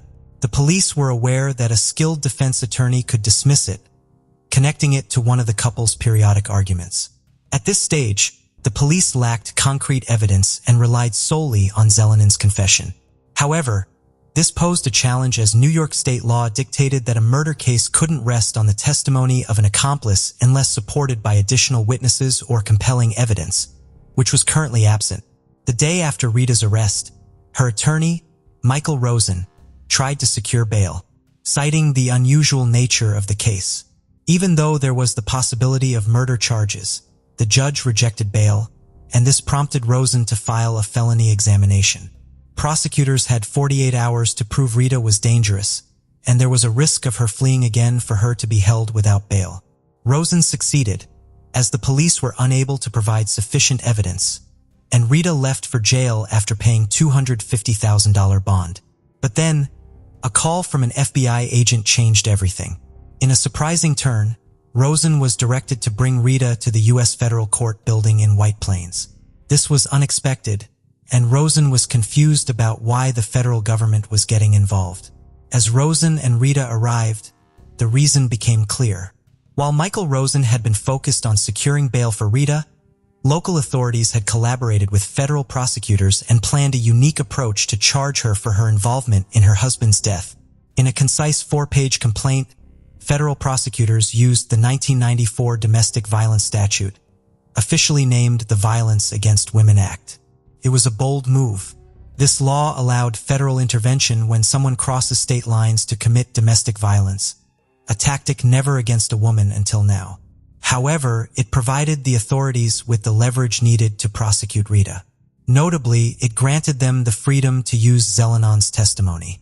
Later, Zelenon explained in court how the whole incident took place and how they dismembered Yakov. The police brought in additional evidence, including eyewitness accounts from Yakov's neighbors, who spotted a couple loading bags into a car at 3 a.m. on April 7, 1996. A drugstore clerk identified Rita as the distressed woman, purchasing bandages and antiseptic at 4 a.m. on the same morning. Furthermore, a private investigator hired by Rita to spy on her husband and his lover confessed to her controlling nature. On April 30, 1997, over a year and a half after Yakov's death, Rita faced the U.S. District Court Judge Barrington Parker. She insisted that she didn't kill her husband, but the jury, convinced by Zelina's words, found her guilty of murdering Yakov, chopping him into pieces and planning to dump him in the river. The judge sentenced her to spend the rest of her life in prison. The woman, once hailed as a symbol of freedom for an entire class in the Soviet Union, now found herself incarcerated behind bars. Later, in May 1997, Vladimir was sentenced to 22.5 years in prison. In 2020, Rita Glusman was released from prison on compassionate grounds due to her declining health, which included multiple strokes and early Parkinson's disease. Rita's plea for a second chance to avoid dying in prison was considered by the judge. Although Yakov's brother expressed horror and fear in a letter opposing her release, despite concerns, the judge permitted her release and Rita returned home. Yakov Glusman's life took a terrible turn because of a broken marriage. The sad part is it was because of his wife, who was once seen as a symbol of freedom. Instead of finding a peaceful solution, their relationship turned into a nightmare. 31-year-old Jamie Lynette Yazzie lived in Pinion, Arizona in 2019. She came from a small town that is part of the Navajo Nation. Jamie was working as a nursing assistant. She was dating 27-year-old Trey James, a fellow Navajo Nation member. Jamie failed to show up for work on July 1, 2019. 5 days later, with no sign of her, her mother reported her missing. Investigators took a closer look at Jamie's boyfriend, Trey James. They found that both Jamie and James were seeing different people at the time of her disappearance. James' sister told detectives she had received a Facebook message from Jamie stating that James had fired off 2 rounds and chased her back into the house.